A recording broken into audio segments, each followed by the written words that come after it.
Welcome to the Legacy Through Land podcast, where we're dedicated to empowering you on your journey to land ownership and management. I'm Tyler Markham, your host, and each week we'll dive deep into the world of land investing, management strategies, and the transformative experiences tied to owning your very own piece of dream dirt. With our expert guests, inspiring stories, and actionable advice, we're committed to helping you become a better land manager, hone your investing skills, and start building your family's legacy through land. Now, let's dive into this week's episode. We hope you'll enjoy.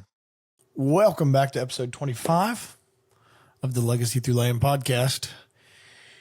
Got to be honest, pretty heavy. So today is ironically right after. Today is the very next day. Today is 9/11/2025. And not only is today a day that we remember for the tragedy that happened in America some 24 years ago. I remember that being in sixth grade, watching that second plane hit the tower in my sixth grade English class. But today is really heavy because we have witnessed the murder of Charlie Kirk. And there's no other way to say it. And I'm not going to say it any other way. And what I'm going to say, because this is my platform, and if there's tens of you on here listening, I really appreciate it. It's woken me up. I'm awake now. I'm awake. I'm alive, to quote the great Skillet. But it's sickening. It's been really sickening. I've got daughters. Those of you that know me know that. I've got daughters. You're listening to this. You have kids, your husbands, your wives. We're people of faith. We're called to wear our faith into public. We're called to operate in our faith in everything we do. And there's very few people, who did it at the level that Charlie Kirk did. And, if we're going to sit here and talk about some of the snarky comments he might have made when he was in the heat of debate, and we're going to try to dismiss the fact that he, as well as all of us, was a human, I'm not here to talk about that. Because the snarky and the times that he could have been a little quieter are not the times that we should allow to overshadow the fact that he went into enemy lines and profusely dispelled propaganda, profusely dispelled these ideologies to the generation that is right behind me and the generation behind it, and the tendencies and the misconstruction of their molecular makeup that they're choosing to call fact. Charlie Kirk went into enemy lines daily and preached the word of God. And it's really rocked me. And I'm physically sick. I've stayed physically sick, but we're going to change how we operate in our household moving forward. We're going to change.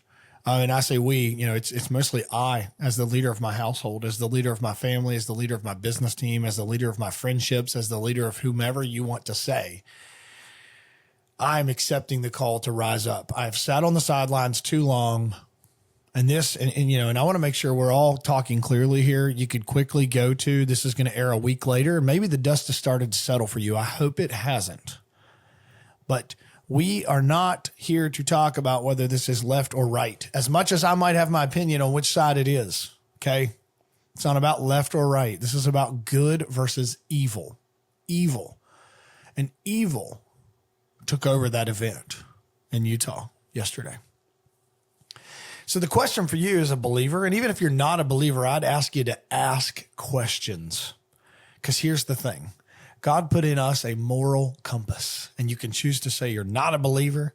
If you are not a believer, we could talk a ton more about that. I would love the opportunity. I would love the opportunity and be curious of the opportunity to get to talk about that. But everything that we talk about on this podcast points to a higher creation.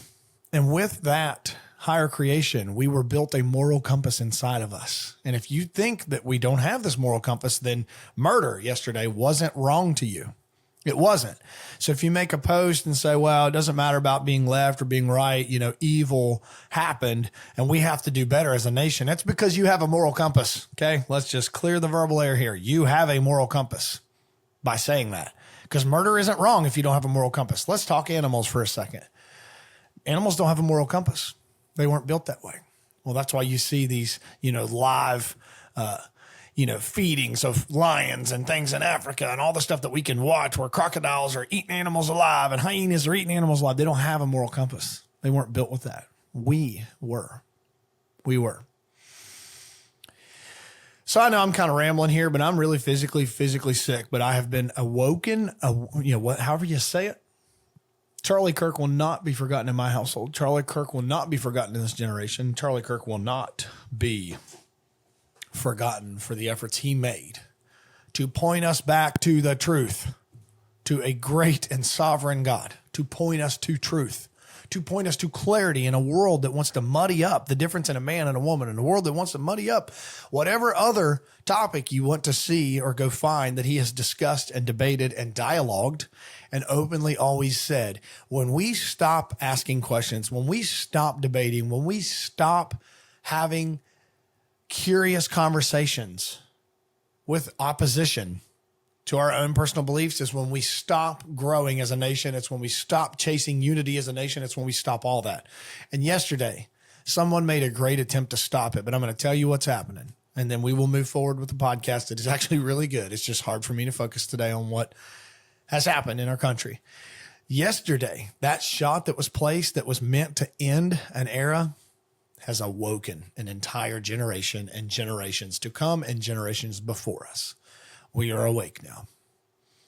And I'm telling you, I would be very honored to have an open dialogue about this whole situation with you if you choose. Message me. Get on socials. Message me. Go on my Facebook. Message me. Find a way to get connected with me, and I'd love to have this conversation. But I will not forget, and I'm not going to forget, and I am going to be different because of this. And you have permission to check me. If you're listening to this, you have permission to check me. Are we actually being the hands and feet of Jesus? Okay. Clear your mind of whether this was left or right. Okay. We live in a kingdom that is outside of left and right. We live in a kingdom that is, God said, heaven on earth. And if you choose to live and operate in that kingdom, we are only focused on good versus evil. Set aside your opinion of where evil exists. Set aside that it is tied to a political side. Set that aside. I have my opinion with you, gotcha.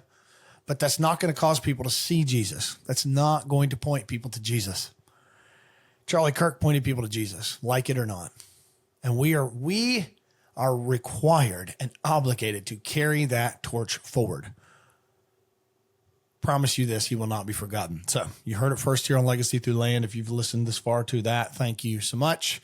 Today's episode, and I'm not even going into updates. There's no rain here in Ohio, so we're all just crying and laying in dirt and talking about the food plots we used to grow back, 5 years ago and how we were great food plotters, and that all doesn't exist anymore. So not even going into updates about the company. Right now, what matters to me is what we've just spent 7 minutes talking about. Today, shifting gears, our guest doesn't deserve all of our emotional state to, underline this episode. Our guest today is Amanda Faulk with Rural First and Farm Credit. So, they have a couple umbrellas there, and I'll be honest with you guys, I'm doing this intro before I get to talk to Amanda. So there may be even things that we talk about on this pod that I don't cover in this intro. I can tell you without question, she is a great person to get connected with, and the entire industry or the entire company of Rural First and Farm Credit or Ag Credit, however they go by, please forgive me. I believe it's Farm Credit on the commercial side, Rural First on the residential side. If you've ever thought about owning land or you're curious about the ideas and the options that you might have in front of you to own land, they are by far and large the largest land lender in the space. I think they have the most options, and your eyes will be open to the possibilities today. So if you've sat on the sidelines in land, never mind your faith right now. If you've sat on the sidelines of land, you're going to have some more options in front of you. So let's dive right in. Amanda Faulk. All right. Welcome to episode 25. I've already introed my guest for today, so we're excited to have you, Miss Amanda. Thank you for being on here with us. Yeah, thanks for having me. I am, the pleasure is mine because, again, my guests keep kind of knowing this about me. I don't know stuff. So when I have people come on like you, I'm like, well, I think I know a little bit about what they do, and it's really awesome what I do know, but I'm equally as excited as the listeners today to get to learn more about kind of the loan products and just how you guys fit so well into this space that we're in with dirt.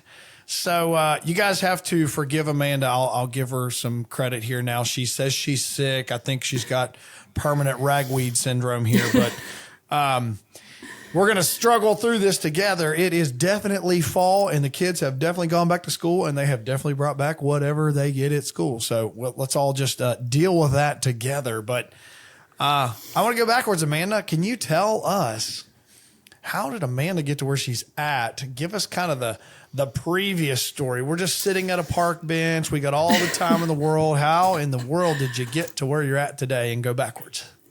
Yeah. So, I mean, I grew up in Southeast Ohio. That's where my family has roots. And I grew up on a small family farm that my dad still farms, a couple hundred acres down here. And so it's always been a passion, right? Like that's always been something I grew up with. I grew up with 4-H and showing livestock. And so coming here is a very natural fit. It took me a little while to get here. I, in college, worked at a local John Deere dealership in their office, and I worked. Let's go. Yeah, so I learned like the office and admin side. I didn't really know what I wanted to do for school. And somehow I eventually landed at like a local bank, and I talked to my boss at that time, and he was like, yeah, I think that this would be a good fit. You're really good with people. That's kind of your niche. Pursue this. And so they offered me a couple of leadership opportunities at the bank. I didn't feel like it was a good fit yet. I wasn't ready to do that. For some reason, I thought I wanted to work in HR. I left the bank and I worked at a local power plant in HR for about 3 years, and that was not where I wanted to be. Which one was it? Just I'm curious. Yes, I worked at the Kyger Creek plant in Cheshire. I was gonna guess that. Man. Yeah, great people. Some of my best customers now still. Okay. Loved the people I worked with, but that really wasn't what I wanted to do long term. While I was at the plant, another leader I had at the bank kept calling me asking if I was ready to come back, and I decided I was. I went back and I took a branch manager position in Athens. I managed the uptown Court Street branch of our bank for about 3 years, and loved like the management piece in terms of like growth and development. That was kind of what I took the most from. However, I didn't want to hire people anymore, and I didn't really want to deal with like that HR piece. And a mortgage originator position came available for a couple counties in this area. I went ahead and switched over to the mortgage originator. I did that for about 3 years there. And, I was sitting at my local county fair buying animals with the organization that I was with. And this guy walked through, had a farm credit polo on. I was like, man, I think that's where I would like to be eventually. That feels like a better fit than where I'm at now. The company I was with was great to me, but it wasn't really like supporting my passion. And so, I don't know, I think back to that, like sitting there at that livestock auction and seeing him, and somehow a recruiter reached out to me from LinkedIn actually a few years later, and they were like, hey, I think you're a really good fit for this job at Farm Credit. I had seen the job posting, but I don't know if I maybe doubted my abilities or didn't feel like that was like where I was at yet in my life. And I was like, yeah, sure, I'll give it a shot, and interviewed at Farm Credit. And I got offered the job before I left that day.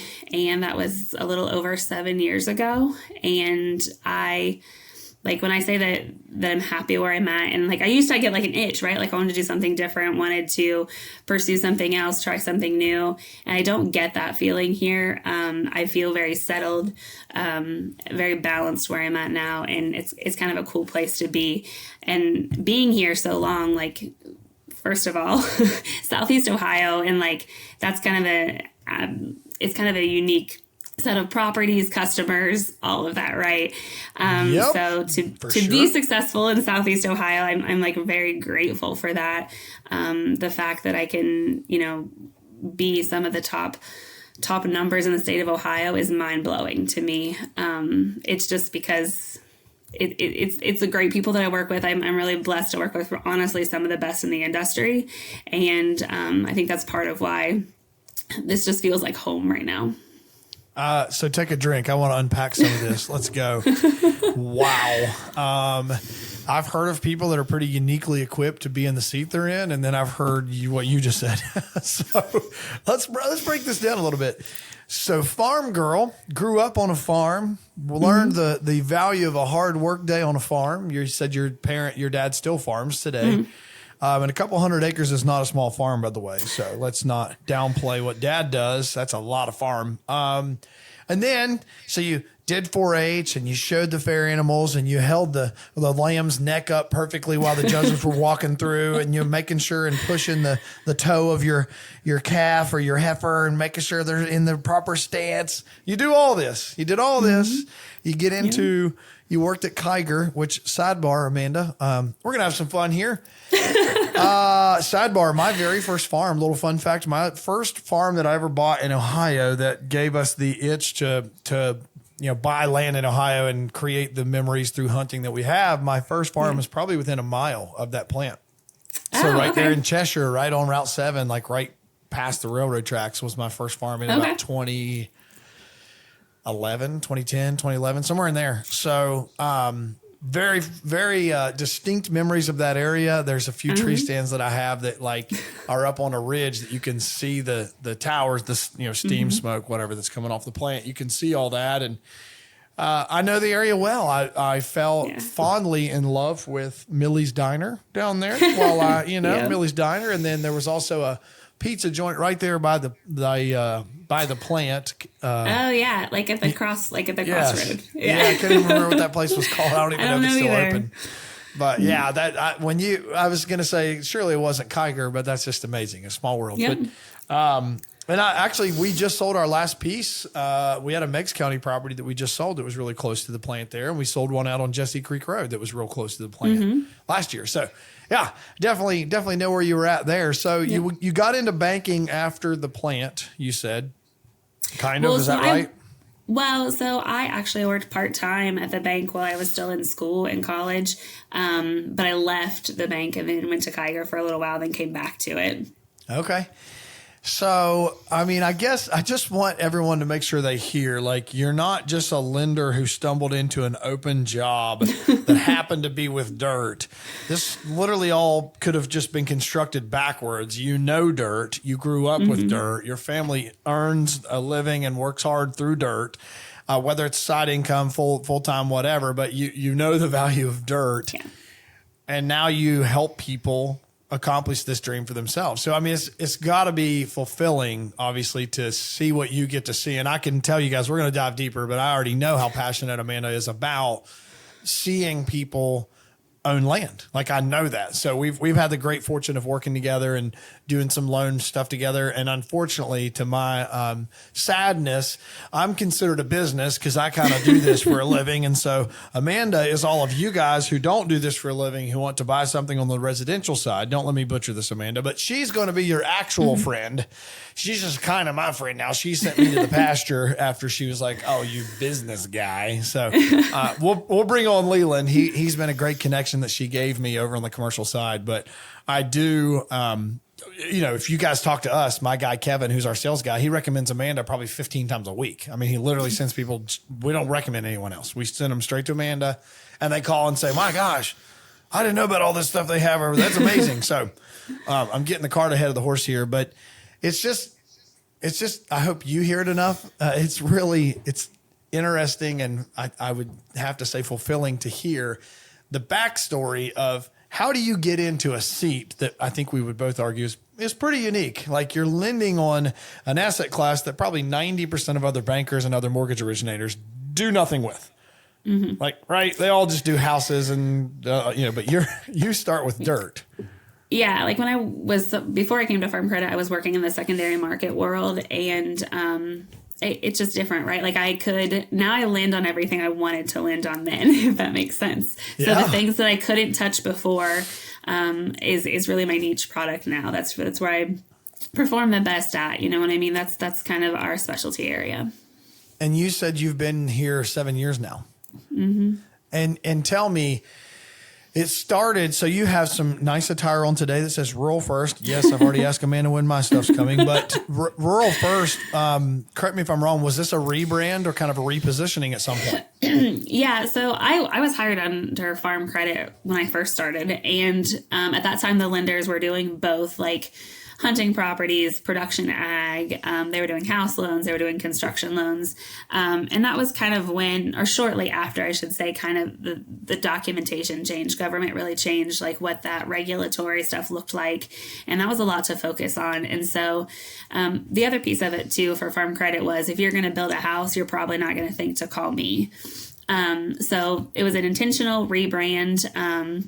And so we now have ag lenders and we have rural first lenders, our ag lenders. And listen, you don't give yourself enough credit. I listened to another podcast and you like gave our rural first feel verbatim for what it should be. Thank you. All right. Well, now I want 4% loans, 40-year AM, no money down, no prepay penalty. Hey, I said 4%. I didn't say 3%. Oh, that's awesome. Well, I tried my best to rattle it off, and I promise you guys, like when you get done with this, your head's going to be spinning. I'm not kidding. There is a ton of value that they provide in the space. So we're not going to hijack your podcast just yet, Amanda, but I do need you to know that, and we'll talk about this, everybody. So I'm going to give you a little brain teaser. I bought a property through Leland on an unsecured unsecured note. I promise you, Friday at 11 a.m., I told him about this property, and the deal was funded by Monday at 4 p.m. No questions asked, no title work, no nothing. Through the relationship that you helped me create, I closed that deal in less than 7 days with a loan. So try that, conventional lenders who are listening in. So anyway, yes, I'm now, hot and bothered. Well, no, but now you're going to give them I can't meet that expectation Leland, you have on to my go side. faster now. No, my side has a little more paperwork sometimes than the farm credit side does. Sure. And that was part of that split, right? That's why it made sense to have somebody that just focuses on that. So my specialty really is like recreational ground, hunting ground.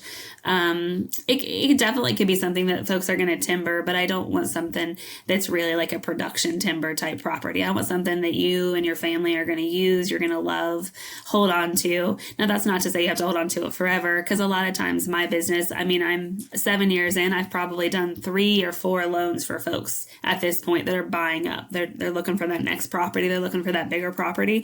So that's not to say they can't do that, but the goal ultimately isn't just to turn and burn some of those properties. That's not where I perform the best.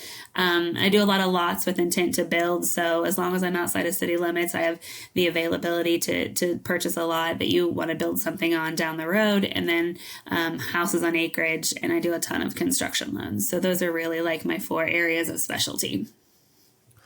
Pause. You're not allowed to give all the goods right here. We have to get to it. Jeez. Because it's a lot, and I'm ADD, and so we're going to unpack all this fun stuff. So back me up a bit, just so I can catch some clarity here.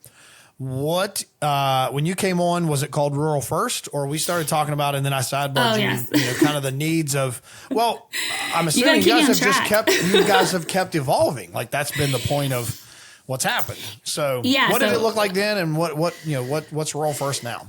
Yeah, so when I interviewed, they kind of knew this was coming down the pipeline, right? So they knew that was kind of the intent for it. So I started out under farm credit as just like a joint lender, and then within a few months we transitioned and rebranded and rolled out Rural First.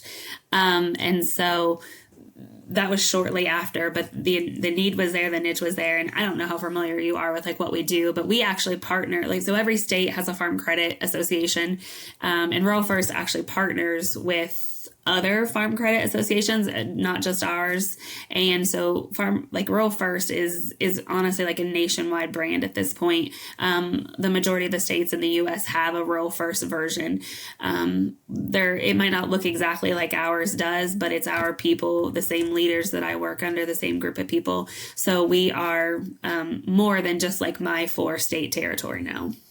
Okay, so pop off, Queen. I don't know all this stuff, so let's just pretend I'm really, really dumb, and then everybody gets to benefit from this. I recently, maybe this has no correlation at all, but I recently did a car loan with a credit union, and it was really eye opening to me because I didn't know the what do you want to call it, the ecosystem of a credit union. Like I didn't know, they're part of a greater conglomerate and all this stuff. And so at one point I was like, so you guys are kind of like the mafia, but in banking. He's like, yeah, basically, So, but all jokes aside, it was eye-opening to know what, like, if you all have credit unions on here and you're like, this idiot didn't know what a credit union was. I was in traditional banking forever. I banked at like BB&T as a kid. You know, I mean, this is what we did. Yeah. I didn't know about credit union stuff. So could you back up? Let's all like really be stupid.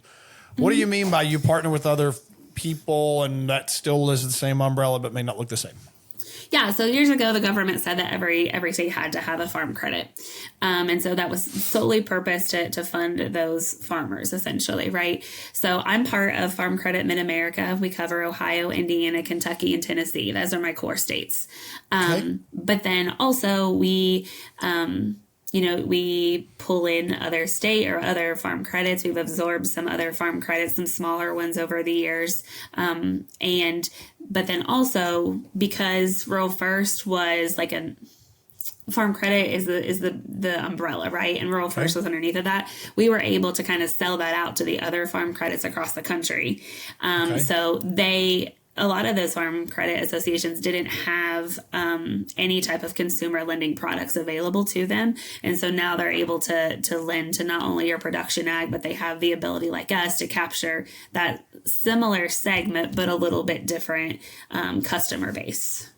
And break down just so we can all kind of learn the vernacular here that you're using. Production ag, build that avatar. Who is a production ag avatar? Yeah, so listen, this is going to be a really good question for Leland when you bring him on. Well, I know just enough to be dangerous. Version, like if you want me to, butcher it, I won't put you out there. I know enough to be dangerous to know whether or not it's something that fits in my world or doesn't. But Leland, those are truly... give us some grace, okay? We're trying. Yeah, we'll get him on here to clear it up. Yes. But so essentially, like if you are truly farming, that's the intent of any purchase of the ground that you're buying. If you're buying the ground with a house on it, if the house isn't a large piece of that value of the overall picture, if you have future needs for ag loans down the road, or if that is your sole source of income. In addition to, like we talked earlier, like some solely timber properties, like those are things that we would consider production ag, things that are currently producing ag income that are reportable to taxes every year. My customer base is going to be more of like maybe your 4-H parents that have a couple cattle or have a small herd of cattle that just, do it as a hobby farm. That's kind of like where my realm is, or like hunters that are maybe working to tree farm or, something. On some of those like hunting properties. So it's just a little bit different scale that I'm playing to versus like what Leland in the ag side's doing.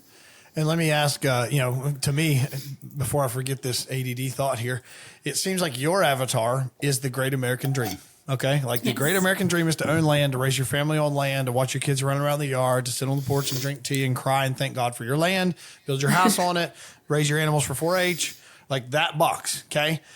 And I love that box, man. I love that box. And I think everybody on here loves that box. And most of us are chasing that box. God's good. Let's go do that. Amanda can help you. But then on the other side, to me, when you say, cause I'm curious of the fence, you say that then we do this full time. So I start to think of, I know farmers that are full time. I know farms that are multi-generational full-time farms and grain farms. And like you say, cattle farms. And there's all this production that is full time. How do we, and maybe this isn't relevant, but my curiosity is, how do you differentiate between I work full time at the plant, I work at Kiger, but I have 60 head of cattle and I take enough cattle to the market to make $10,000 a year on my taxes. So I make money on the farm, but I also live on the farm, but it's not full time. Where does that avatar go? Yeah, that's always a hard conversation. Situational? Yeah, it's situational. It's a hard conversation, like to answer without like diving into an individual situation. But that's why it doesn't matter sometimes how you operate, because we have really good relationships, the Rural First loan officers and the ag loan officers, that we talk through those deals on a very regular basis. It's like, okay, and even if you fit in one box, you probably fit in the other too. It's really going to depend on what product is the best for you. How can I make that fit for you? The beauty of it is, I joke with people, like, I don't work on commission. So, like, I'm not trying to fit a round peg into a square box, right? Like, I'm going to try to figure out what's the best fit for you. And I think that is the beauty of what we do. I can easily pass a deal over to Leland, over to some of my other loan officers on the ag side that makes more sense with them than what I do. And we do that all the time. I would say that if we're not talking to some of our loan officers, daily, weekly, then we're probably not not doing our job correctly. Let's go. So maybe we can say it this way, because now that prompts another question. This is just going to be so fun. She said she had a hard cut off at midnight. So let's just keep going here. Right now it's 11 a.m. So basically to me, it sounds like no matter how blurry the line between you do this full time or you don't do this full time, no matter how blurry the line is, we still can find a place for you. We can still have a loan product. We can still find a way to serve you. Yes. And you guys actually care about people's business plan. I know that because you ask me, and Leland's asked me, and what is the long-term plan for this property? And it's just neat because I've done a lot of loans. I mean, and I'm nobody. Okay. So I'm not tooting my horn, but I've done a lot of loans. I used to flip houses. I have rentals. I've had multifamily. I built a mobile home park. I've done a lot of loans. So I know know a lot of loan products. Rarely does anyone care what you're doing. They're just trying to underwrite the loan. They don't care. You know what I mean? They don't ask. Whereas it's neat because I've always felt like with you guys, you try to take a proactive approach to bolt your loan product on alongside of this engine that consumer is wanting to use. You try to partner with them in that sense. And so continuing to hold you back. She has all kinds of cool loans and how to partner. We'll get to it. So the other part is the idea that in ag, or in what you would call, Leland's side. This is interesting to me. So you said you don't work on commission, and I'm not asking you to peel back the layers, but this is, I can assert to anyone listening here, if you don't already know, that's very rare in a loan product world, in a mortgage originator. Like if they don't write a loan, usually they don't eat. So lots of times they like to write a loan, whether the loan really makes sense or not, because then they get to eat. Am I wrong? No, I mean, I came from secondary market before I came here. I lived off of a small salary, mostly commission-based position. So when they said, in my interview, when they were like, oh, it's salary-based, I was like, whoa, wait, what? This is too good to be true. I get to do what I love, and also not have that overhanging pressure. But I think the thing is, right, they're trying to put the right people in the seats. Yep. And it doesn't matter. I'm still producing, and we have goals and we have numbers that we obviously have to hit. But at the end of the day, if you have the right people in the seats, then it doesn't matter. Right. Yep. Man, that's so good though. I can promise you, if you're listening, that is so good for your protection as the consumer, because oftentimes the bank, the lender, he just wants to write the loan, and they'll do whatever they can sometimes to write the loan. And sometimes it's not for your best interest. # 2008. All right. I think, I think sometimes, when I tell people hey, listen, I don't know that I'm the best fit for you. And you and I have had this conversation, whether it be for you or for other customers or properties. I don't think I'm the best fit for you. Right. I think that somebody else could do this better. And I love that I can do that. Right. I sell I shouldn't say sell, but I like finance in where I live. Right. I know these people. I'm in my own community. I don't want to steer somebody incorrectly. And so I love that I have the ability to get you where you need to be. Yep. Well, and it's my goal, everybody, just so you know, I'm going to shut down the business right after this podcast. I'm going to become a consumer just so I can get a loan with Amanda. That's what's going to happen. So anyway, we'll find a way. We're going to find a way. You're Leland loyal. It's okay. Never even heard of her. Anyways, he's coming on. I promise. He's been great, but truly, I cannot say enough. This, Amanda's the one that set all this up. She was where I went first, and that's exactly how the conversation went. Hey, with what you're trying to do, the layers you're wanting to put it in, it's all great. We have a place for you, but it's not in my seat. So it's just nice and reassuring to hear you don't get heartburn by handing someone off. This is not going to keep you from eating. So. Man, so good. All right. So we've kind of figured out that it sounds like Rural First evolved from the need for the company to evolve. And if you could help me clear this up, if Farm Credit is the umbrella, am I saying that right? Mm-hmm. Then you have Rural First, that's an arm or a tier. Then do you have what do you call, I always jokingly call Leland's World Ag Credit? Is that? No, that's actually a different Farm Credit Association. Yeah, okay. Nope. So, all right. See, so you guys think I know stuff. We're all under Farm Credit. I would say traditional, in the most traditional sense. He on the ag side, on the retail side, that's where Leland kind of plays ball. And then there's Rural First. We have crop insurance. We have other products too that all kind of that would be similar, right, to Rural First. So they kind of like all fall underneath of that umbrella. Okay. I'm going to give up on trying to figure it out. We'll all just say, hey, basically there's a loan. They're really great, and life's good. I will say that the cool part about us is, though, I don't know if you know this. Well, I'm sure you do, but like we're a co-op, right? So we are owned by our members. So it is really kind of similar to that credit union structure, if you think about it that way.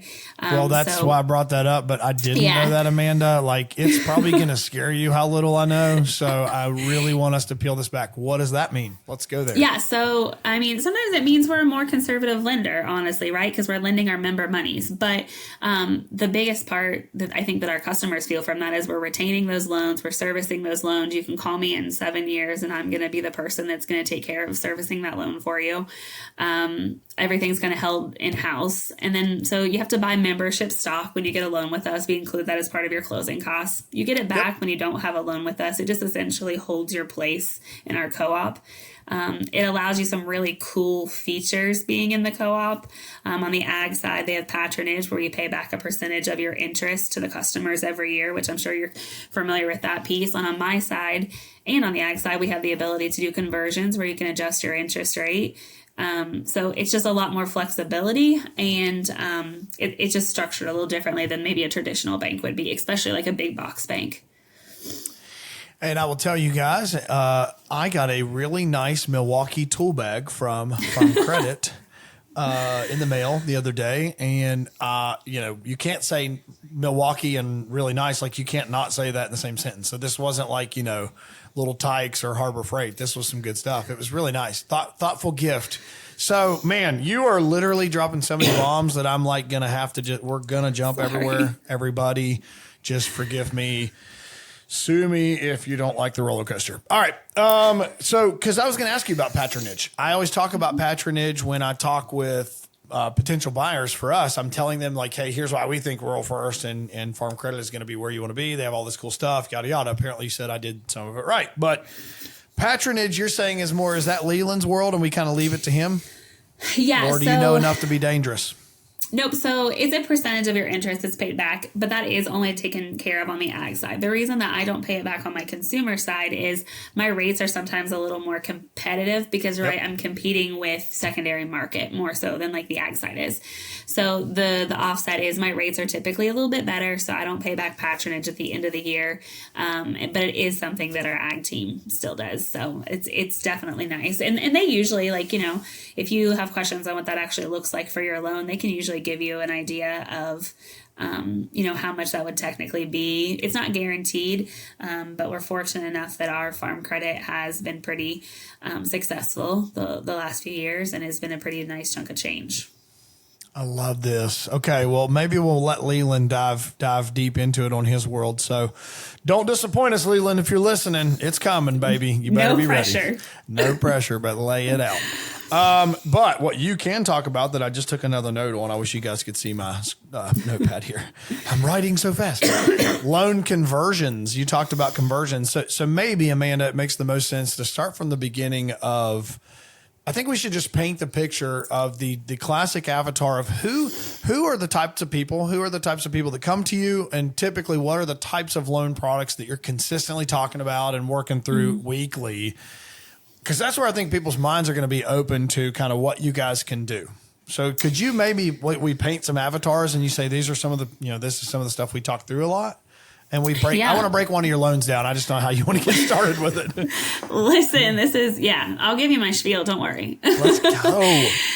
So I primarily am talking to you if you're looking for hunting ground, recreational, camping ground. I'm talking to you if you're looking at buying some ground to build on, or for building, or a house on some acres. Those are my four key products, I would say. Tell me the four again, just simple. Hunting. Yep. Yeah, rec ag deals, lot loans, homes on acreage, and construction. Homes on acreage and construction. Okay, so we're going to break down all four. Oh man. Well, I don't need the entire nuts and bolts, but I guess this is going to create thought provokers for people. I know that. So I think it would just be helpful for the listener to understand when we say a hunting loan, what's the avatar look like? If we just start from the top, a hunting ag loan, you call it rec ag. So that's where I spend the most of my day is in rec ag. Again, we talk about this all the time, but I work with the best, some of the best folks in the industry. I've built some really great relationships with some really good some really good agents, I should say, over the years. And so I have a really consistent base of folks they're sending business over for hunting property, or for like maybe the property next to their house came up for sale and they want to buy it and add that to their property, or just some of those like vacant ground or grounds with a small cabin on it, or that kind of stuff. That's where I spend the most of my time, and that's just the nature of where I live too, right? Like Southeast Ohio, that's really where it's at for me. And so rec ag loans are probably the one I talk about the most, but we do finance them the same way that we would finance like a lot that you intend to build on. The only difference is lots are typically smaller tracts of land, and then your rec ag is going to be a little bit higher. So do you have a number? I mean, just curious, is there an actual cutoff or a... Yeah, so I call a lot typically 5 acres and under. Okay. I mean, it can be as small as less than an acre if you're looking to build on it, but it's got to be something outside of city limits for me to build on. Technically, rec ag ground is usually 20 acres and above, or at least 15 acres that are wooded. I don't know. There's some like different things that we kind of have to play into for that to see what qualifies. But for the most part, any of those loans that I'm doing for folks are going to fall into one of those 2 buckets. Okay. So rec ag, or you would call it a lot loan. Yeah. Lot. Mm-hmm. Okay. Only because someone's probably thinking this as well. Let's say you have 12 acres and I want to buy it as a hunting property. How would you do that? We can be creative. And I'm not pinning you in a corner. I'm just curious because this stuff comes up, and I mean, I've sold stuff that people buy that's 12 acres and they buy it for hunting, and yeah. So if we're doing something that is under 15 acres, I'd like to have 5 acres that are clear, because that is technically what qualifies you as a part-time farmer per the definition with us. Okay. So 5 acres clear is kind of what we're looking for. If that's not what we have, then we have some other, like some creative outlets, and we have to figure out maybe what another way is to structure that, or what our ultimate game plan is. But the easy answer is, if it's got 5 acres that's clear, we can roll with it. Okay. And is this person going to go in your land or a lot loan bucket? They're the same. Essentially, they're the same. They're financed the same way. They're rated out the same way. Okay. So the difference is going to be what marketing materials I'm going to send you later. Okay. Got ya. Okay. Love it. That's really it. I just, a blue brochure or a green one. Yeah. If you're buying a lot, I'm going to send you a lot of stuff for house loans in the future. So you come back to me and build. Let's go. Yeah. She's going to retarget and fence your yard with different stuff than shooting deer. Okay. Yeah. All right. So, I want to stay in this rec ag piece for a minute, because what I'm curious about, and I'm not going to suggest some of this is things that you guys do. If you don't, I'd like you to walk through, like, let's say I come to, let's make another deal here. I come to you with 40 acres. It's mostly woods. It's got some pasture, but it's mostly woods. I don't know, a couple 100 foot of road frontage, and I want to buy it as a hunting farm. And I'm buying it. I'm making all this up. I'm gonna buy it for. Let's make my prices sound really good. I'm gonna buy it for $700,000, 40 acres. Hey, it's fine. It's fine. All day, let's do it. Yeah. No, like, all right. Let's just say it's $120,000. Let's just say it's $120,000 for the 40 acres. But let's say when we get it appraised, and I tell you, and you believe, hey, it's probably worth $220,000 or it's worth $250,000 or whatever. We get it appraised. Is there any chance that someone can use that immediate equity as part of their down payment, or is there anything cool you guys do there? So not on my side. I think the ag side will do more of the appraised value. On my side, it's going to be the appraised value or the sales price, whichever is less. Technically, you don't own that equity until after you've signed, based on how we do our lending on the consumer side.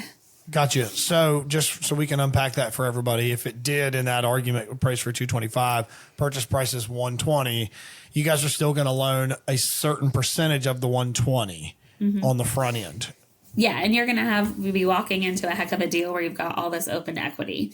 Now, that is a little different if you are buying ground from like a family member or if you have a land contract on ground. So there's like a lot of different cases where we could use that equity, but if it's just like a straight sale that you have no relationship with that seller, as an open market sale, then we're going to base it off of that appraised value or sales price, whichever is less. Okay. And I love deal structure. So we're going to talk through a couple ideologies here, but is this a good time for you to say, I've mentioned a lot lately, this almost to me sliding scale of your guys's, you put this much down, you can get this year term, put this much down this year term. Is it safe for you to say that stuff now, that hey, here's the loan product stuff. If we're looking at what is the LTV you would lend to them on that 120 purchase price? Yeah, so we structure our land loans. I think it's very simple. I think that, and the thing that I think is really cool is I've been here 7 years. A lot of lenders will they'll get real competitive in a certain market and then they'll kind of pull back, depending on what the market is doing. This has never changed. So I've been here 7 years and I've never once had to change my spiel. So it's very, I've perfected my craft. But so we just link up your down payment with your term. So 15% down is going to be a 15-year loan. 20% down will give you a 20-year loan. And then 25% or more, we're going to be able to do 25 years on a land loan. And those have variable and fixed options are available.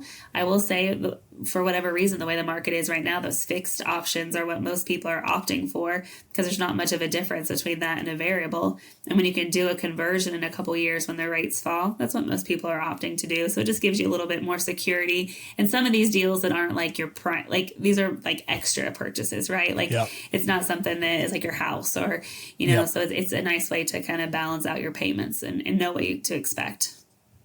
So just everybody walking through this, if you want to put 10% down, 10-year loan, that's the schedule. I can't do 10%. 15% is going to be my minimum down payment on anything that I have. So 15 is the bottom, and I wanted to ask, is 25 your longest term? No, we can definitely do a 30-year if we have the right amount of down payment that goes with it. Yeah. Okay, and is it 30% or is it more subject to I think it is. Else? Yeah, I think that we could do it probably for 30% for the right customer. Okay, so I'm going to ask a question to tie this back together to, hey, guests, pretend Amanda's not on here real quick. I'm going to teach you a way to make this better. Do you have any title seasoning if somebody buys something on owner financing from a seller, they buy it, they get a deed? Do you have any kind of a title seasoning period where they could come to you and get a conventional loan? Nope. I'll tell you what that means later, everybody. That's pretty powerful. So Amanda, let's just talk openly here. What this means is if someone could get a seller to short term owner finance them the property, 6 months, a year, whatever, 3 months, get a deed, they have a closing, they get a deed on the property. And I'm going to keep using the same avatar property, 40 acres. They're buying it for 120 and we go pull an appraisal with Amanda and her folks and it goes for 220. Now what, Amanda? They have a deed. They have owner financing. It just appraised at 220. What would you lend them on it? Is that again based on that? I'll lend them 85% of the total appraised value because you technically own the equity in the property at that time. Did you guys hear that? So what's 85% here? We're going to do some fun math here because this is how you can really work with Amanda. If it appraised at 225 times 0.85 is 191. So you could have $70,000 in equity lent to you. Now, don't get ahead of yourself. Here we go. We can lend extra on that equity. The type of lender we are, again, relatively conservative when it comes to that kind of stuff. We want to see what you're doing or what you need that money for, right? Yep. So are you looking to make some improvements? Are you putting a septic system in so you can put a camper out there? Are you bringing utilities to the property? We can do that all day long, right? But I'm not going to probably just hand you $70,000 in cash. So it's got to make sense and it's got to be, we got to talk through that probably, but we absolutely can do that. And that's valid. I mean, I'm just telling for someone else here too. That's valid that they would ask these questions, right? Because what she's also saying, if you back up to the beginning of, okay, they're lending money, you're in a credit union, you're in a co-op, like it's almost, I had a real estate coach tell me a long time ago, and this has really resonated with me. It's like parenting teenagers. They don't want to be parented, but they need to be parented. It's like you're parenting your own lender, your own customer group. Like, hey, we're mother hen here. We're trying to make sure that this is a solid, robust operation that doesn't go under. And here's the, parameters in which we want to operate in to make sure we can do that. So if someone's going to build a barn and they're going to do this, this, and that, all those things could qualify. And I'm assuming, and let's dive into this. You probably have all right, let's keep using this avatar. It appraises at 225. There's, $70,000 of potential equity at 85%. Do you have like a construction draw process, or how does the person actually get access to those funds if they tell you how they're planning to allocate them? So it kind of depends on the strength of the deal, and B, how much money you need. Usually under $50,000, I can normally make that work if you just give me some bids and receipts for things that you're going to do, or estimates for things you're going to do. So if you're going to put up a small barn or put some of those utilities in, just get me your quotes for those, and I can normally just disperse it that way. Anything over 50 gets a little tough, right, to just do disbursements on. So we might have to kind of look at the construction piece and some draws when it comes to that.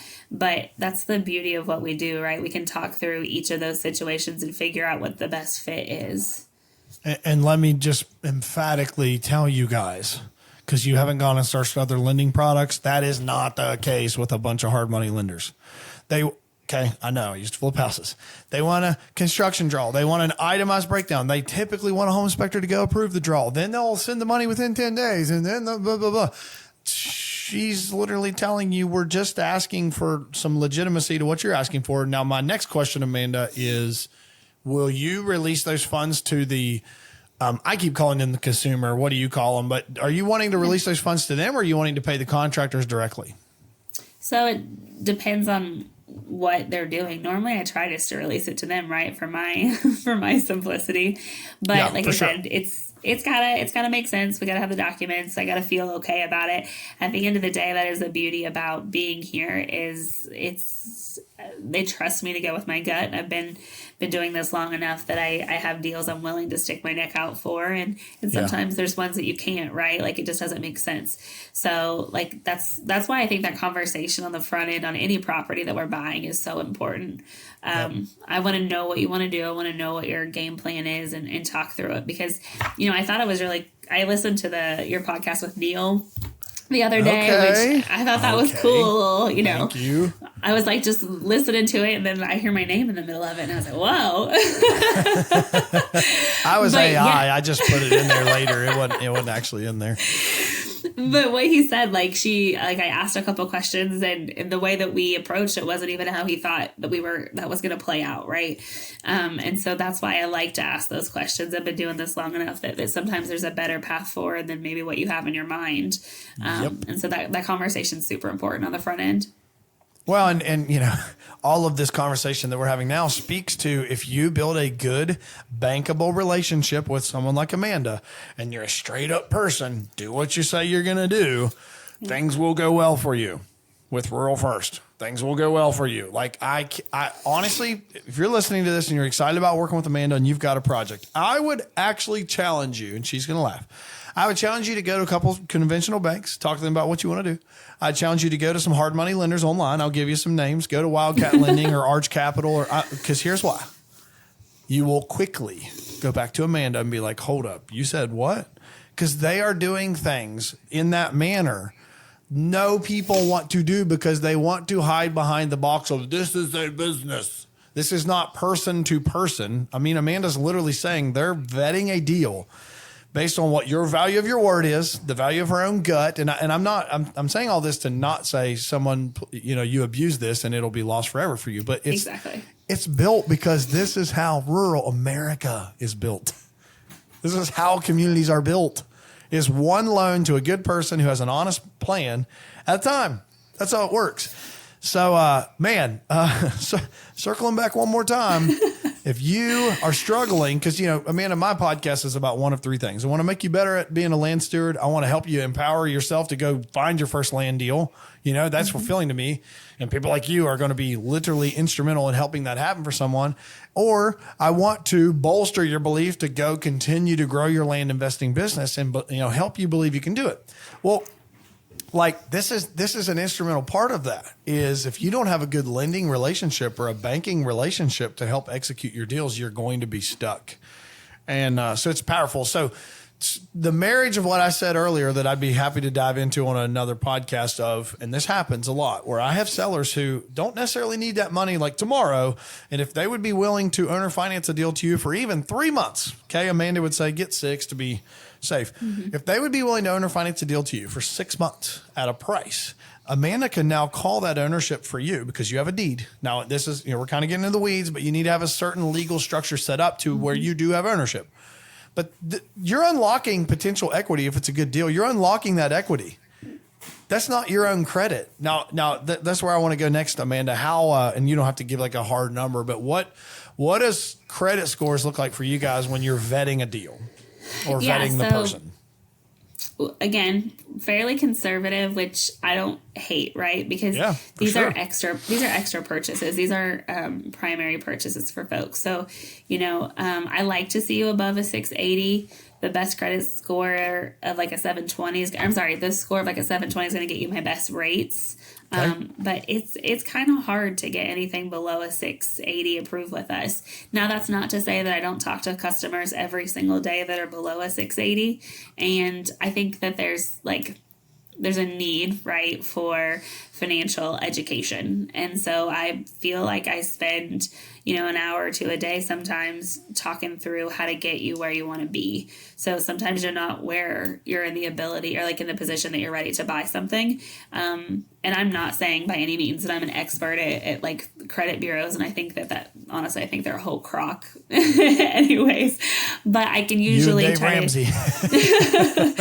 can try to give you a couple things to do or kind of give you some suggestions to get where you need to be. A lot of times the first conversation I have with the customer isn't when they're ready to buy. It's to prep them for that, whether that be talking through down payment, how much they need to save up, or getting their credit where it needs to be. So that's kind of the beauty of what we do. I'm not saying I would do that all day, every day. Right. But for the right buyer, if they're close, then it's easy, right? We can get you there in 6 months. And honestly, that's where sometimes that owner financing comes in too, is if you just need a little bit more time. I talked to a customer late last night, actually, and he owns a business. He's had the best year he's ever had this year.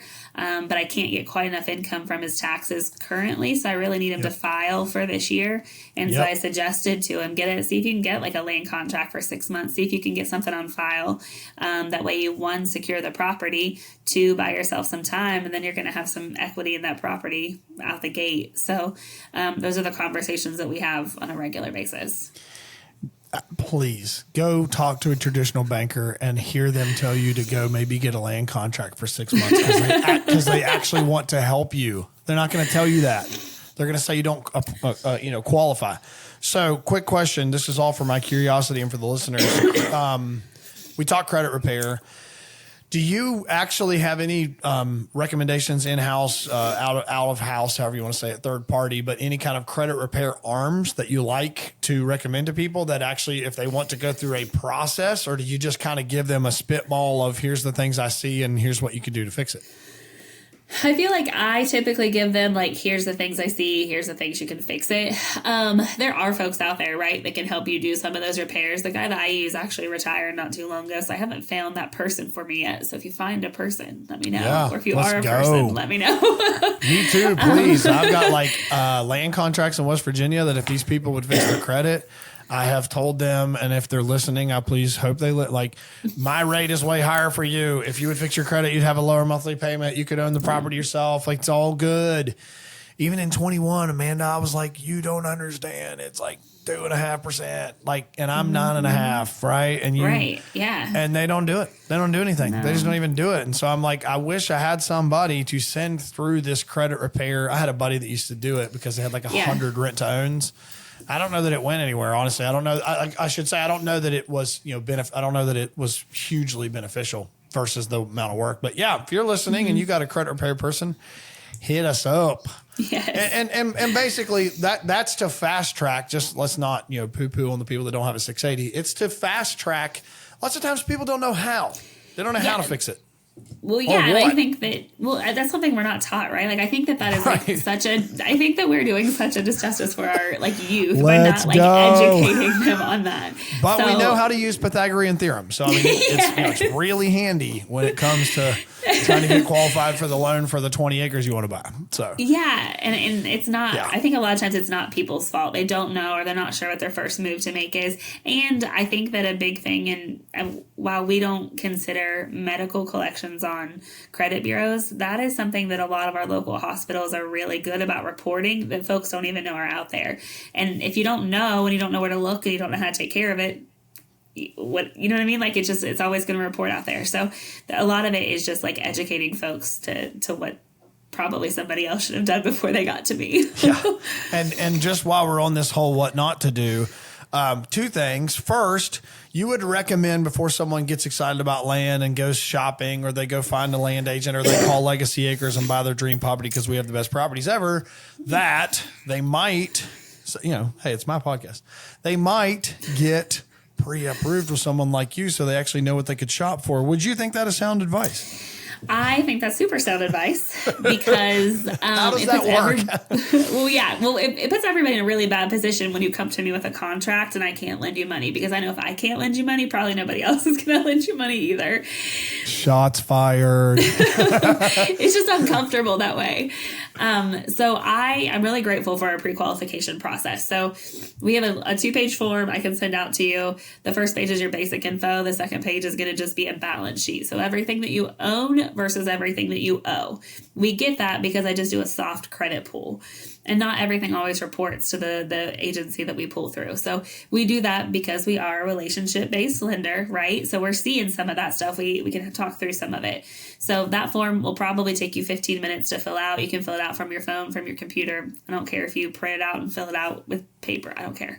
You get that back to me, and if I know, especially too, that you want to look at a property, or you're going to look at a property soon, I'll turn it around quickly, right? Like, that's what we do. That's the nature of the business. You have to answer your phone and get back to customers.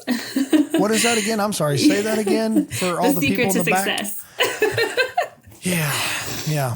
Yep. So, but yeah, it's a soft credit pool. It doesn't hurt you to check your credit, and then I'm able to send you to look at that property with a pre-qualification letter. And I'd have to believe, if I was an agent or somebody, a seller, that somebody submitting an offer to me with a pre-qualification letter is going to mean more than one that doesn't have that. So I 100% recommend getting pre-qualified. And we don't pre-qualify you for a specific property. I'm going to ask you questions. I'm going to see, what do you want to spend? Well, this is helpful. What do you, how do you pre-qualify? Do you give them a range, and then how long is it good for? But keep going. Yeah, so I'm going to ask you a lot of questions. I'm going to know, my biggest question is going to be, what do you want to spend out of pocket? Like, if I have to think about the property that I want to get into, the most amount of money that I can either come up with or that I feel comfortable coming up with is going to be X dollars, because I can work my way backwards to like a purchase price, or, kind of get there that way. If someone's like, oh, I'm not sure,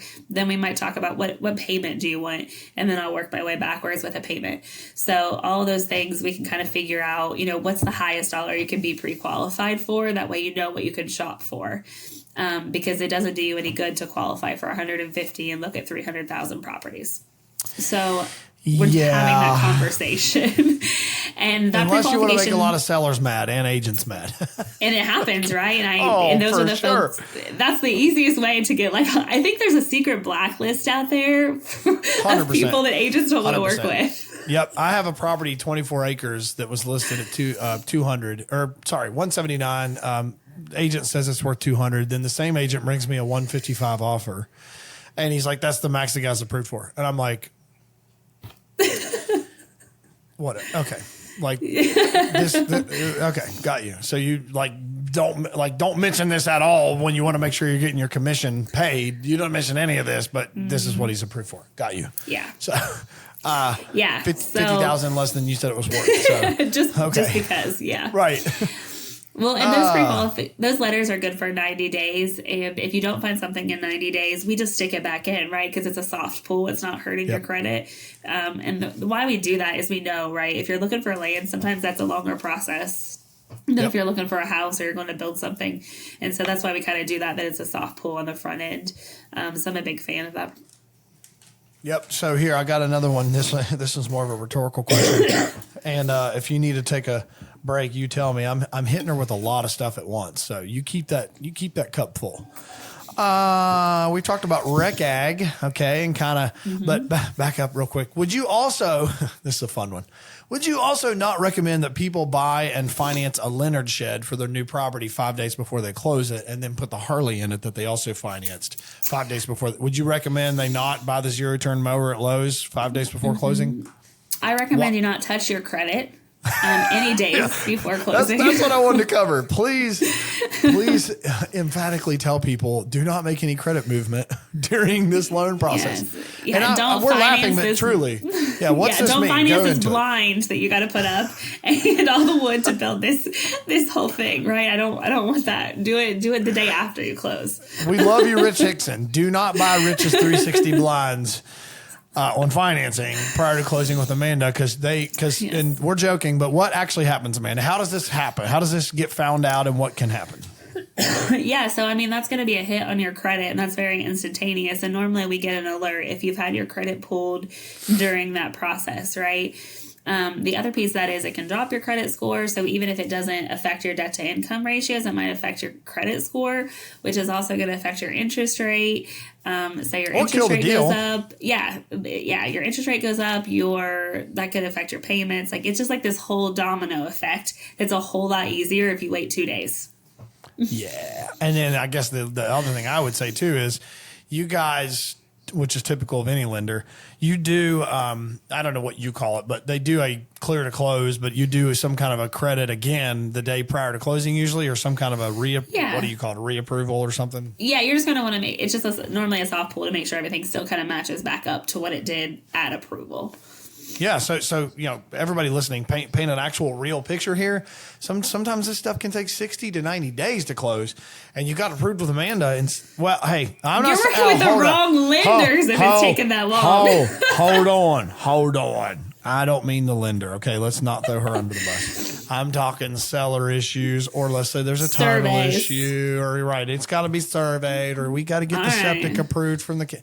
Hold up. All right, I'll let that one go. She said 30 days or less, bestie, which is true. No pressure. But what I'm saying is, let's just even say it's 30 days. People can you can forget that you got pre-approved with Amanda September 1st, and you had credit of 729, at September 1st, and then you're excited about your land and you're just jacked, and you ordered, 4 culverts and 2 gates and gravel, and they gave you 0% financing down at the gravel yard, and you're like, yeah, let's do it. And boom, it hits Amanda's credit before you close. It hits, and she sees it, and it screws your deal up. And that's what we're trying to say, is just don't do it. Do not, because I saw this countless times in house flips where people would literally, we financed our appliances like 5 days before closing at Lowe's. And you're like, what?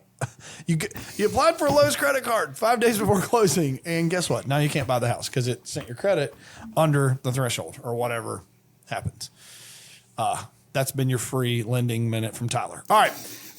Let's cover, just so you can say your piece, what's an average closing time with you if all things are normal? No nuances are needed that are, the weirdos, survey, title issue, any of that stuff.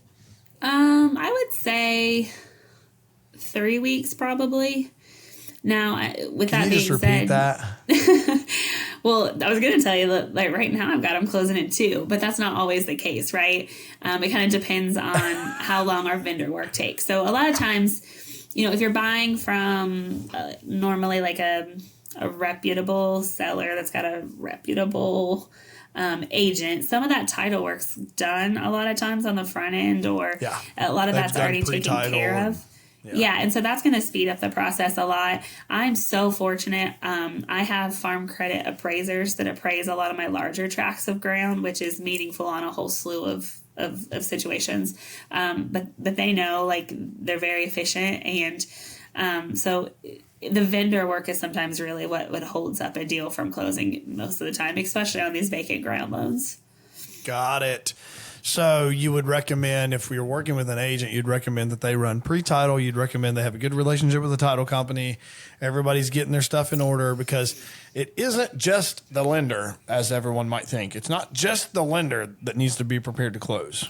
You know, you need to have a title commitment back. You need to have if it's a survey, the survey, then sometimes it has to be recorded prior to closing. It has to be approved by the county to get recorded. Like, there's a whole backwards train that a qualified agent, or, you know, someone who's qualified is only going to know how to do that if they've done it.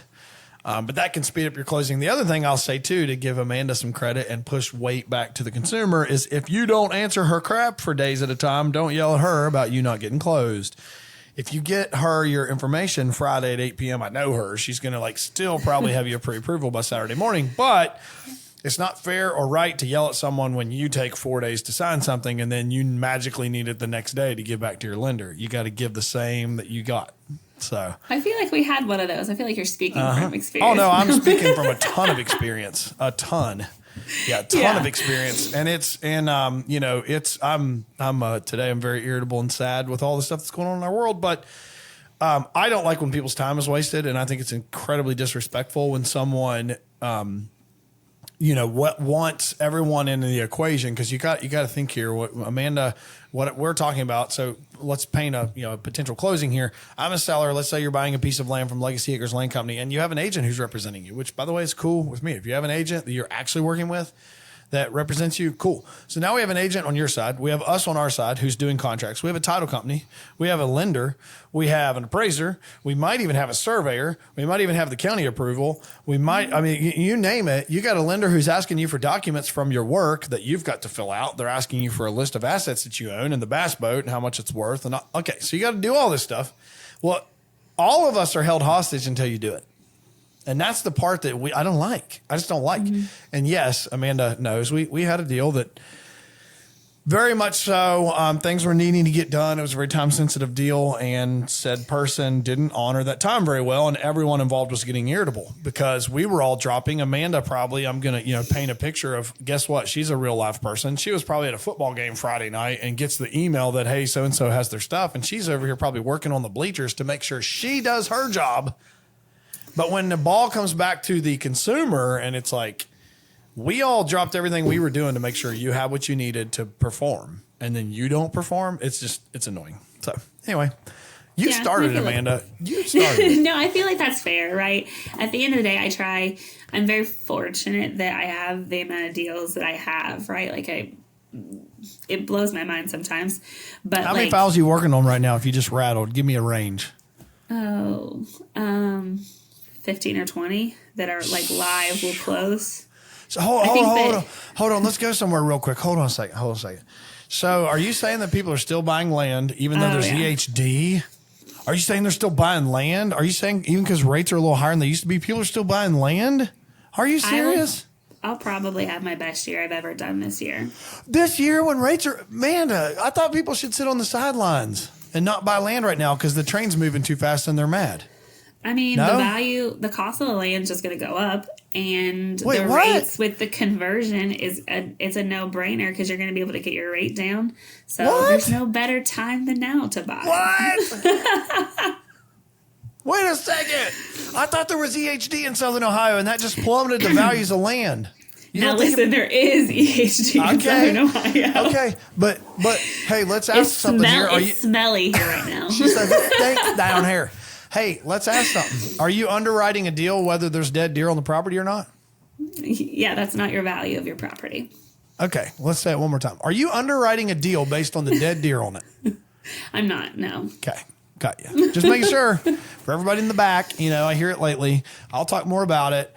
EHD is not a valuator of your property. Now, could you make an argument as a hunter and let's talk our dear friend Chris Brackett. He has whitetail equity. That's what he's coined the word, which I like. Whitetail equity.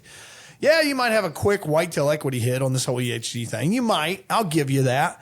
But your land in Meigs County that's gotten hammered by EHD, and I have stuff in Meigs. So your land in Meigs or Athens or Washington or Noble or whomever, whatever. By the way, this keeps evolving. But your land down there, Amanda, if they bought something this year and tried to sell it next year, do you think that they're going to lose any money because there's dead deer? No. All right, let's keep going. So close that loop. So we've talked about, and I hope you guys are hearing all these nuggets. It's not even close that there's any player close to them in the market. You're going to find that out yourself. We talked about first block is, you call it rec ag. I love these terms. And by the way, everybody, that's not WRECK ag. That is recreational ag. Recreational. Right. Not rec as in ATV wreck or something like that. No. So I'm having fun here. We have rec ag as one block and we got 3 blocks to go. The only thing, I don't want to like beat a dead horse if one of the blocks are similar, but I do know, Amanda, there is nuances of each block that has different kind of, loan product, also different pathway to getting there. So do you want to pick, I don't know which one you would pick next that we could go through. What's it look like? Well, I mean, to be honest, lot loans are very similar, right? It's just going to, the only differentiating factor between those two is just the size of the track and what your intended use of it is. So, I mean, lot loans are going to be financed very similarly. I think it's important to make sure that you have access to those properties, that you have utility access, easement access, that's not even just for lots, right? Like that's going to be for everything. Yep. Because it's not to say that, you do buy a recreational track and then, 5 or 6 years down the road, you might want to build something on it. You might want to put maybe a hunting cabin, or maybe you want to retire there. That's a very common one that we get. So they're financed the same. I always encourage people to, and listen, I don't want to I will toot your horn. That's where it and I didn't pay her, just so it's so important to work with folks that know the business. Yeah. So and I like all of my agents, but those agents that are specialized in land, or those folks that are dealing with land every day, those are your most valuable assets. Those are your most valuable resources, because they already know to look for that stuff, right? The amount of times where I finance a land deal and we run into a hiccup, it's very rarely ever when it's with one of those agents. It's when it's with somebody that typically sells a residential property that happens to get a land listing. And that's fine, right? I get it. Everybody's got to work, right? They all pay the same, in theory. But if you're seeking out somebody, or you're looking for somebody as a resource, I cannot toot these guys' horn enough. That you've got to find somebody that's good, because they're going to be worth their weight in gold. Yep. No, I resonate with that. And I think a lot of people hear me rant about agents, and I do rant about bad agents, and that's kind of what she's saying. Because it makes more work for all of us. I'm just telling I know on Amanda's side, if you have a bad agent in there and they have ill-informed their client of the things necessary to get something done, then guess what Amanda has to do? Part of that agent's job to get the deal done. She has to do it. So do I. And we don't like it. And so that's why we rant about bad agents. I love good agents. I love good agents. So I'm not poo-poo agents, because, I will make that. I mean, you can always catch me yelling in the back of a truck about bad agents. I don't like bad agents because they water the market down. They waste everyone's time. And you know what I saw recently that I loved? And you, by the way, again, you started this one. What I loved, I've seen this Midwest Land Group pop up, and I'm intrigued by them. Midwest Land Group is a brokerage. They're much bigger in the actual Midwest than in Ohio, but they're starting to come into Ohio. And I saw something the other day, 2 things that I loved. Number 1 was no dress codes, just gate codes. Phenomenal marketing. That, getting agents to come over with them. But they run a commercial, okay? Because everyone wants to, slaughter me for being anti-bad agent. They run a commercial that says exactly what you just said, that if you don't work with a land agent, you could be missing out, and your agent can underserve you in $10,000 to $20,000 to $50,000. They run a commercial about saying, we don't just have regular old agents who want to sell dirt. We have people that live and breathe dirt become agents. Yes. And I like it. I like that positioning, because there's nuances in this space that are different than anything else. I'll never forget, recently I got a call from a agent, and you could, I'm not mentioning who, but they were like, you can tell me when we're done. Yeah, well, it's funny. Here's the best part. I don't remember her name, but properly so, because they were like, hey, could you meet us here? And do you have a 4-wheeler? And could you show my clients the property? And I'm like, yo, hold up. Yeah. Do you own a pair of boots? Do you know that like this is 92 acres of woods? Like, I don't think you do, because I've looked at your listings and they're all residential houses. Mm-hmm. If you want to serve that client, then serve that client, but don't ask me to. Like, that's your job. That's you. You do you, boo, not me, because you're not providing value at that point. So it was quickly obvious of like, do you know what you're doing when we're talking about land? Because there's not going to be a home inspection here, my friend. Yeah. Anyway. Yeah. Well, I mean, as much as I say, like, this is why you should come to me, because I, like, know what I'm doing and I live what I'm doing, I would expect you to try to find folks that represent you that would be the same way, right? Like, Yep. All right, so we're having fun. Lot stuff you said is pretty similar. I've got some questions because people may be thinking this, because I sure am. I want to deal with another avatar farm, and then I want you to tell me what is good and what is bad. And please don't be uncomfortable telling us what is bad, because this is what empowers people to say, hey, like, my favorite banker, my banker buddy, like, he writes no real estate loans for me. You'll just love this, because that's not their box, right? They don't do. So he's always like, yep, that ain't me, man. And it's cool because we have that open conversation of like, he's like, we're really good at this box right here. Like, we're the best at it. Here's our stats. This is our box. But you asked me about something outside of our box. It's not me. Yep.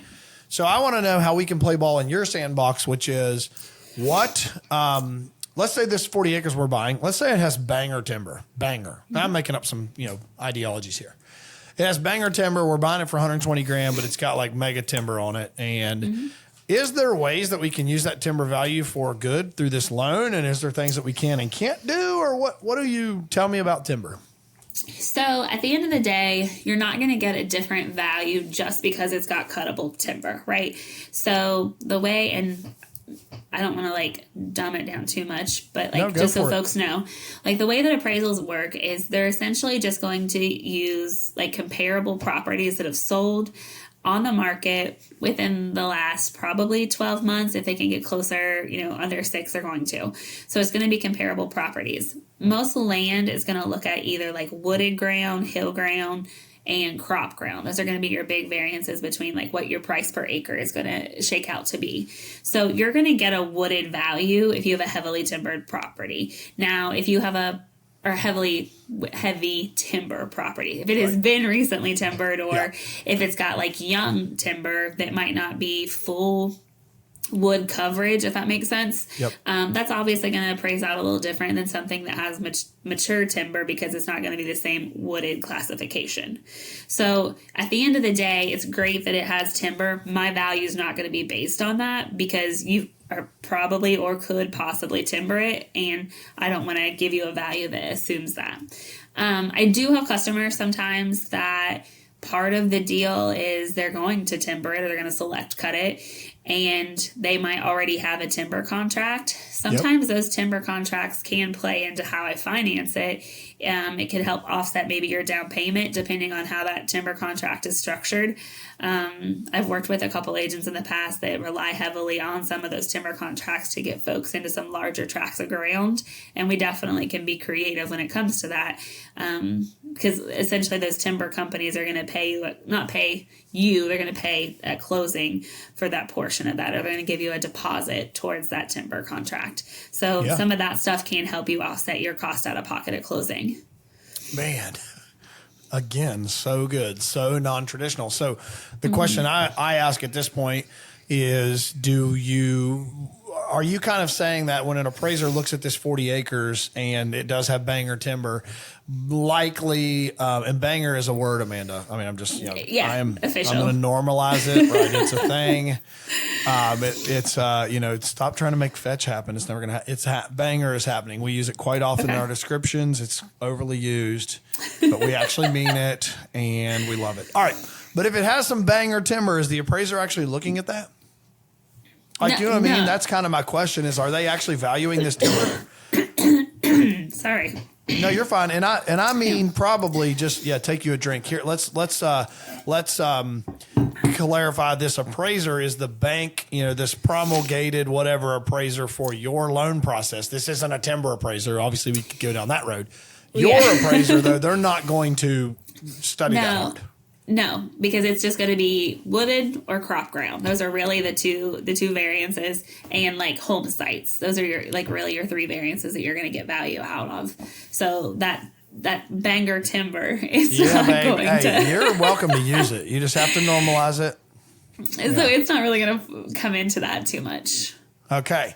So I love this so much. I'm going to paint another avatar picture because this is where I'm curious of how do you underscore that. There was a 40-acre piece of property that I met an agent out in the middle of nowhere. I'm out looking at my property. I leave my property. I can see an antler on the back glass of the dude.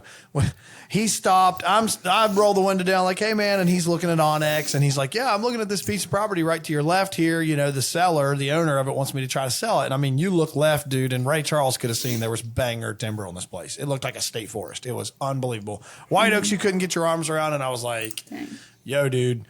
I literally was like, dude, I'll give $200,000 sight unseen right now. Like, I don't even care, because he told me there's $150,000 of timber on this 40 acres of property. He said like 1,000% at a 22-inch cut. Okay, now timber people are going to be like, what? That property sold for $9,500 an acre.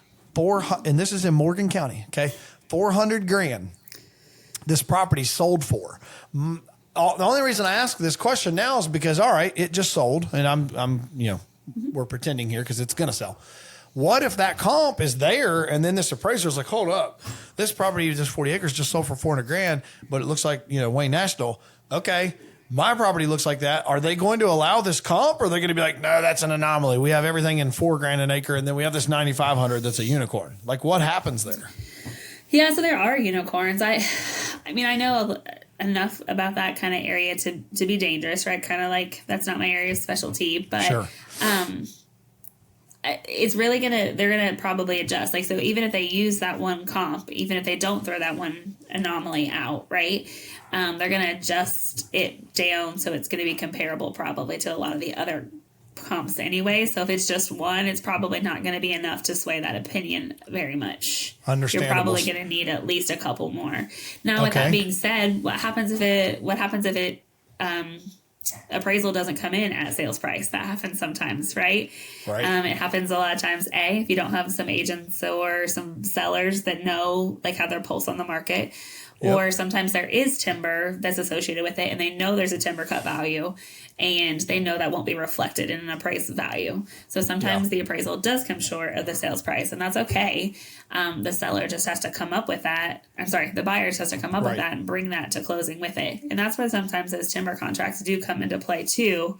In addition to offsetting down payment, they can sometimes help with that difference, because sometimes it just is what it is. If it's got good timber, it's going to sell for more than what the market will hold.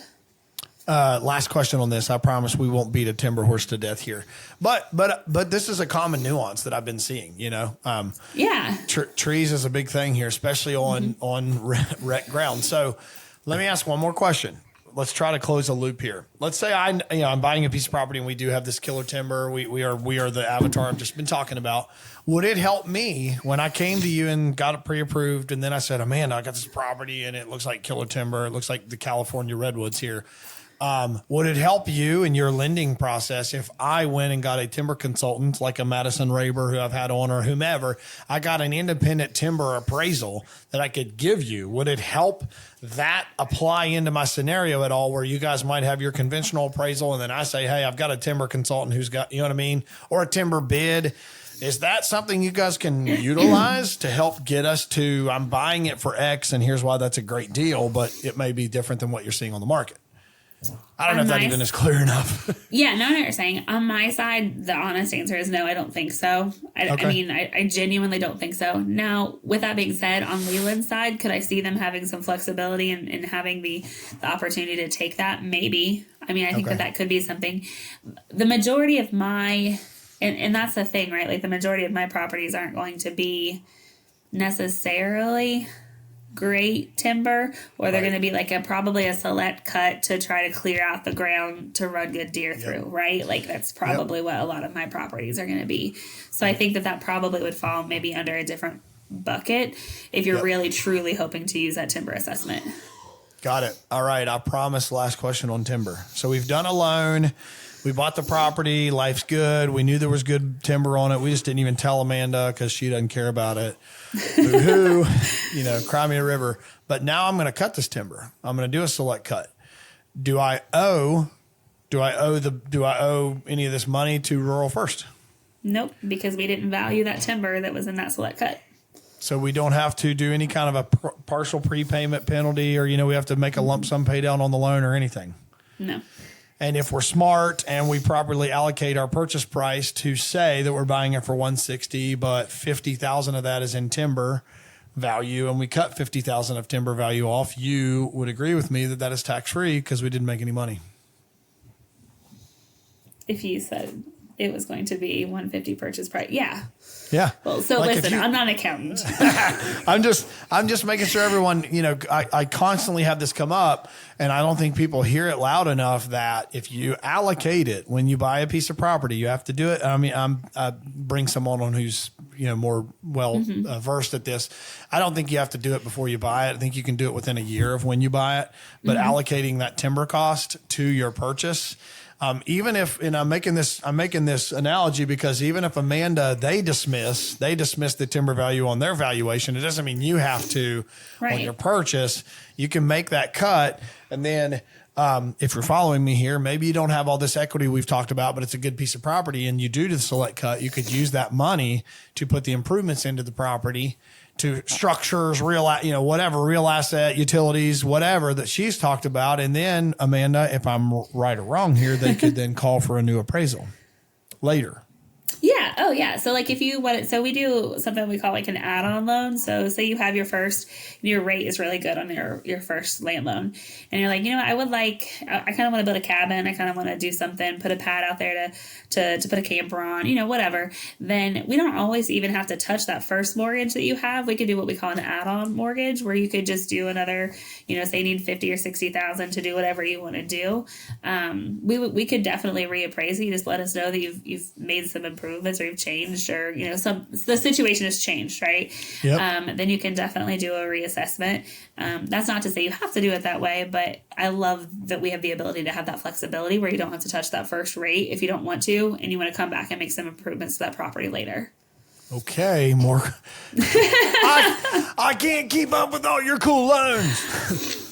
I'm losing. All right. And she's dying too, folks, but we're keeping her on here. We're keeping you on here. No, you're fine. Go get yourself a cough drop. We're going to be here. All right. I've got questions now. Add-on loan. I'm hoping by you saying that if I don't want to touch that previous interest rate, that this add-on loan would stay at the same rate.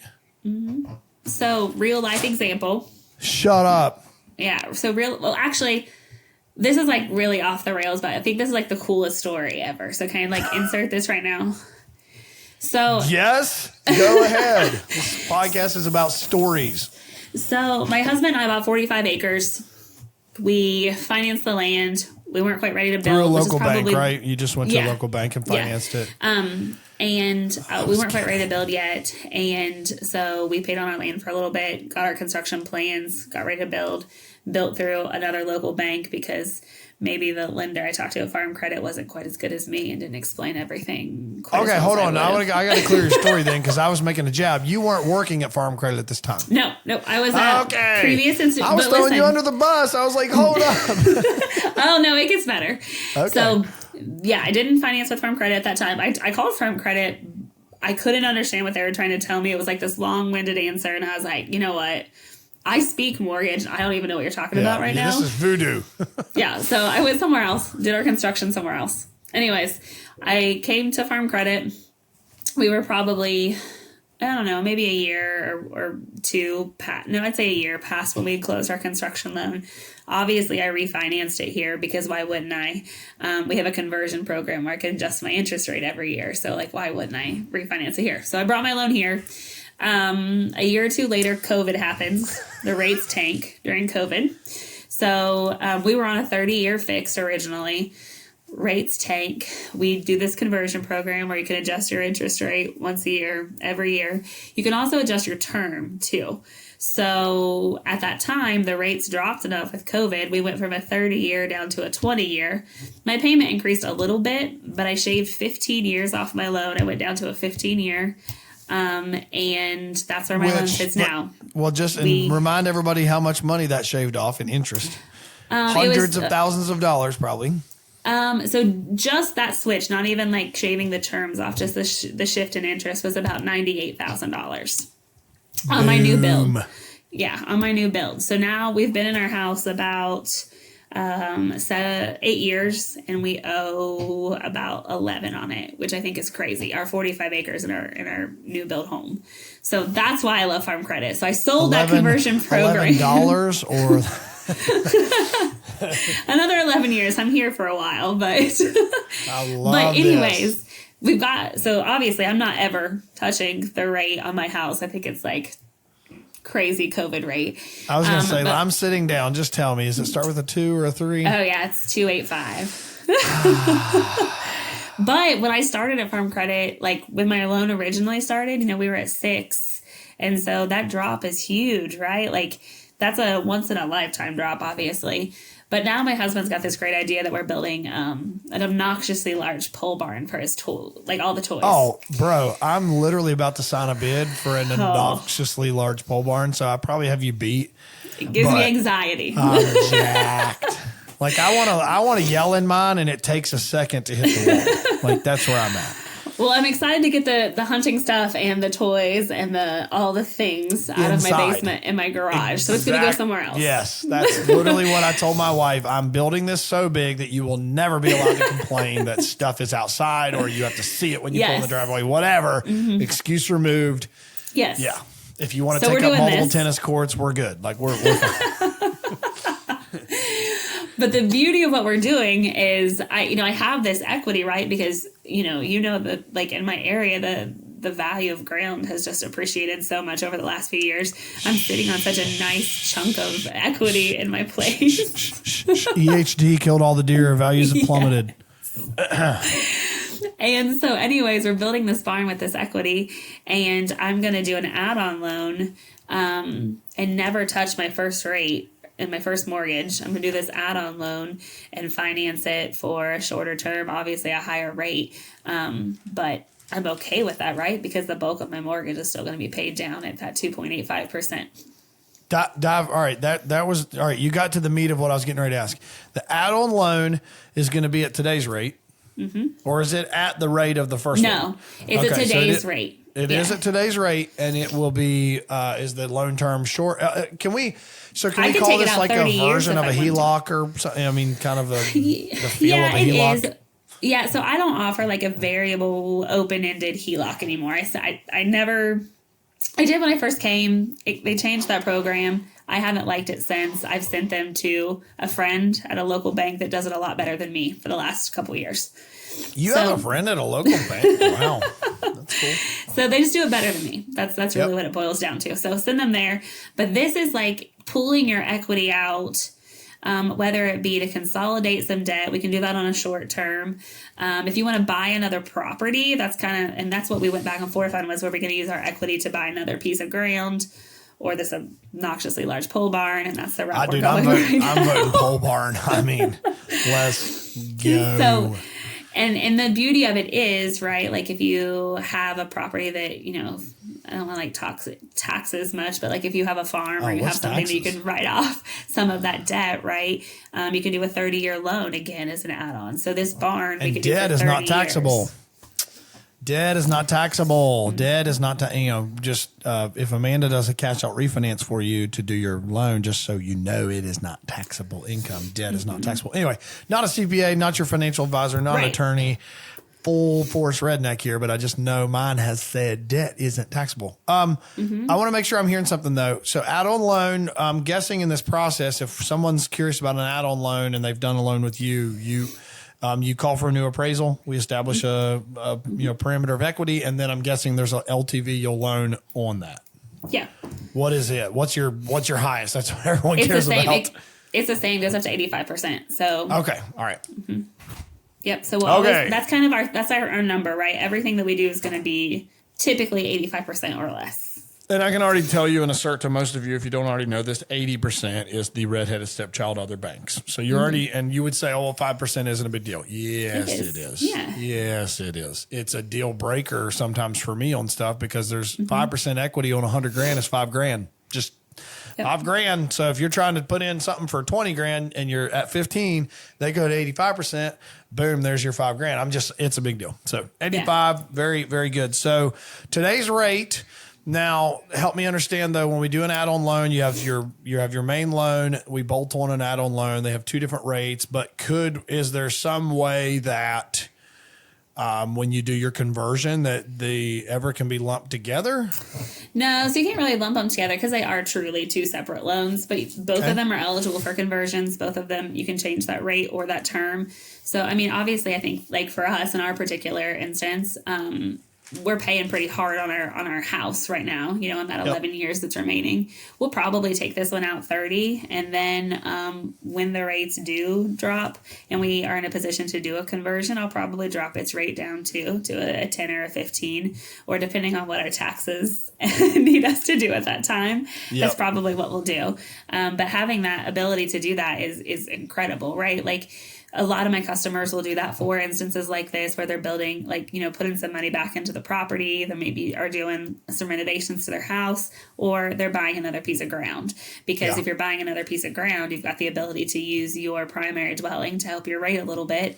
And, or you could, so this gets a little bit into the weeds, but you can kind of cross collateralize. So if you're buying another piece of ground and you don't have enough equity in your place to buy it, but you have enough equity for the down payment, I can take both of those and I'll take it as an add-on loan to what you currently have. I'll never touch your first mortgage. You'll keep it all the same. And then I'll lump it in with your new land that you're financing. And then we're really good at doing loan servicing when it comes to this stuff. So once you get that loan paid down enough, I can actually drop your primary dwelling off the loan essentially, and then you'll just hold the new property. Yeah. So that's one thing we're really good about is some of that collateral maintenance.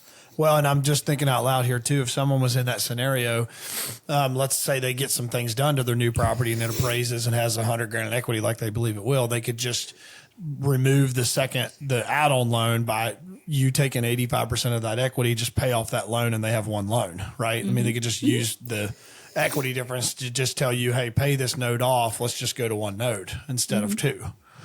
Man, oh man. All right. Thank you for that commercial break for us to highlight all of our sponsors of the show. I do think you guys probably would agree with me. It's an incredibly opportunistic show for Rural First to sponsor, given that we talk about land. But anyways, I'll just subliminally, put that message into her brain. She can talk to her higher ups.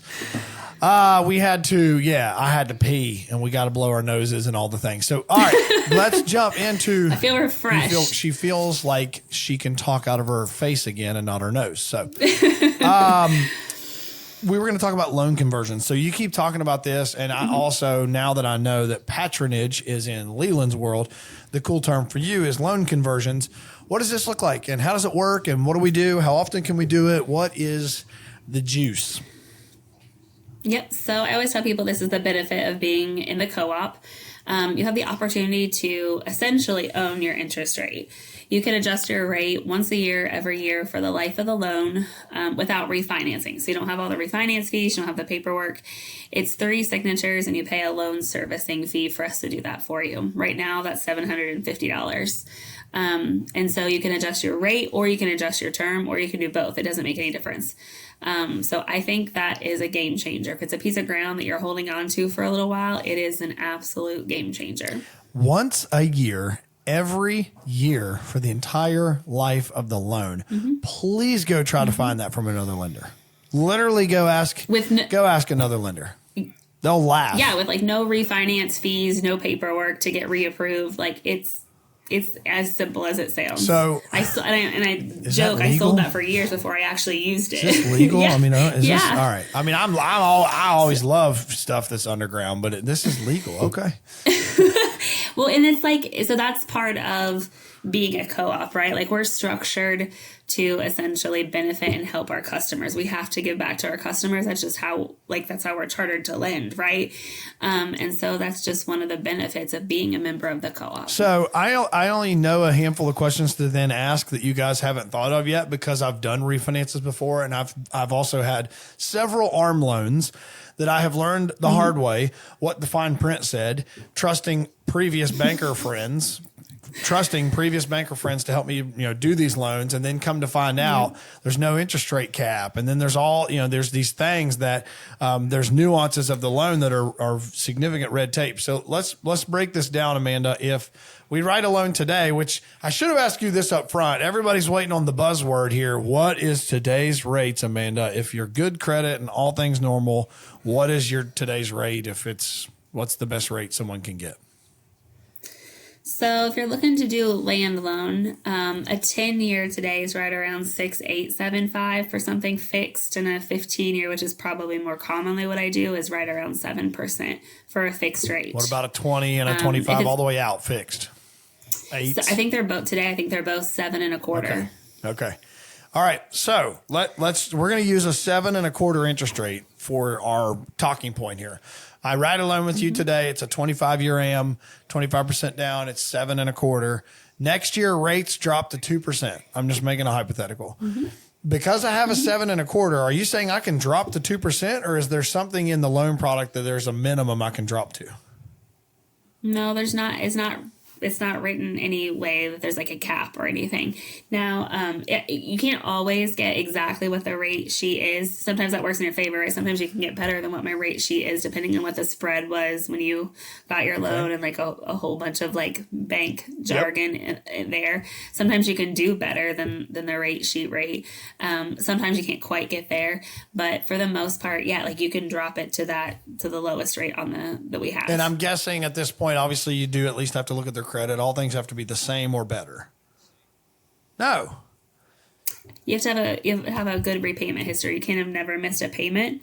But you're not doing a soft credit. You're not doing a credit pull. No, it's just adjusting your rate. It's wild. So you can get the Leonard shed and the Harley after the loan. Yeah. Huh. Because we're not extending you any additional debt. In theory, we're not raising your payment. We're bettering the situation that you were in versus when you would have been approved for the loan. So that's like what makes the difference. We're not now. If you want to lower your term and it raises your payment by a certain amount, then we might have to look at some of that stuff, right? But if you're not making much of a move to your payment, then we're only bettering your financial situation, which is the ultimate goal.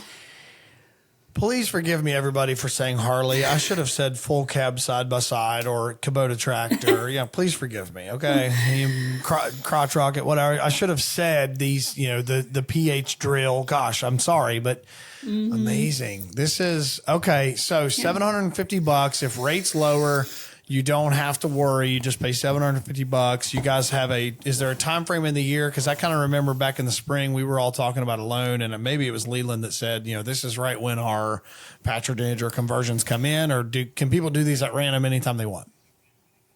Yeah, you can do it essentially like once every 366 days. You know what I mean? Like, so it doesn't make any difference. I always tell, like, part of my spiel when I do a follow-up call with my customer after we close a loan is like, hey, listen, we will reach out to you if we think that we see a beneficial drop in the rate to do a conversion, but always like kind of make a note on your calendar, check in with me every year. I'll let you know where the rates are at. I'll let you know kind of what we are seeing, because we're not going to be directly tied to what you hear on the news is the interest rate or the mortgage rate, because we're not doing secondary lending, right? We don't post our rates, so you do have to like check in with me, but shoot me a text, check in with me, see what those rates are. I would never want you to miss out on a drop. Like what I think is significant might be different than what you think is significant. And if we're only paying a small loan servicing fee, like right now $750, 0.25% can be made up in the first year depending on that loan size, right? So I always tell people, check in with me at your, like, make a note at your 1 year anniversary, and then just every year check in. Again, most lenders, most loan sharks are like, hey, let's write a loan and then let me forget about you. Here's your cute little closing package basket. and then let's roll. Like, let's never talk again unless you need to write a loan or you tell your mom to write a loan with me. You're saying literally reach out to me to make sure that we can keep you in the lowest interest rate that we can find you. Not typical, everybody. Not typical. That doesn't help most of the loan sharks. And most of the loan sharks sell their loans, which means they don't service. When she says they service the loan, they keep it in-house. It means that your loan payment doesn't change to M&T Bank 2 months after you close a loan with Chase Bank and you think Chase is your friend, and then they sell it to whomever in Michigan, and now your payment needs to go to them. That's selling the loan. And most lenders don't tell you when they sell the loan. Very few will tell you when they sell the loan. You got to ask them. You're saying you service all these in-house. None of that changes from day one. They can always get the lowest rate. You're always going to make your payments to us. You're always going to be able to call us up. Now, I might not always be able to answer your servicing question just because I'm kind of removed from that kind of piece of it, right? Like after it closes, but I'll get you with the right person. It's probably going to be somebody on our customer care team, on our loan servicing team that's based out of our hub in Louisville, which is where our home base is. So, I mean, it will get you to the right person, but it's always going to be me that you call. I'm going to ask a boring question, but valid. What do you guys use for your rate? Is it like a Federal Home, what do you call it, Federal Home Bank, or is it Prime Plus One, or what do you use to follow? So I have always been told that our board of directors really is kind of what has the guidance on the rate. So because of how we're structured, we're not going to be directly tied to like your prime rate or your Federal Reserve rate. It's not directly tied to that. If I'm watching the rates to think like, oh, should I lock somebody today, or what do I think the rates are going to do? I'm going to watch the 10-year Treasury. Okay. I'm going to see, is it up? Is it down? Is it significant? Is it not? Okay. That's kind of what I gauge and that's what I tell like my loan team. I have somebody that kind of works as like a loan assistant with me. That's kind of what I tell her to gauge it off up to, is just kind of watch that 10-year Treasury, check in on it at the end of the day and see where it's at. And that's what we kind of look at for a daily adjustment, because our rates do change every day. So if we're all like in our tree stand, we're plotting out next year's food plots, we're looking at deer cast and the weather and the frontage, and we're looking at high pressure, low pressure, where the wind's out of, we also should quickly check the 10-year Treasury. Got you. Yes, absolutely. Got it. You guys add that in. You got to have your grunt call. You got to have your phone with the 10-year Treasury. You got to be on it so you can stay at that lowest rate.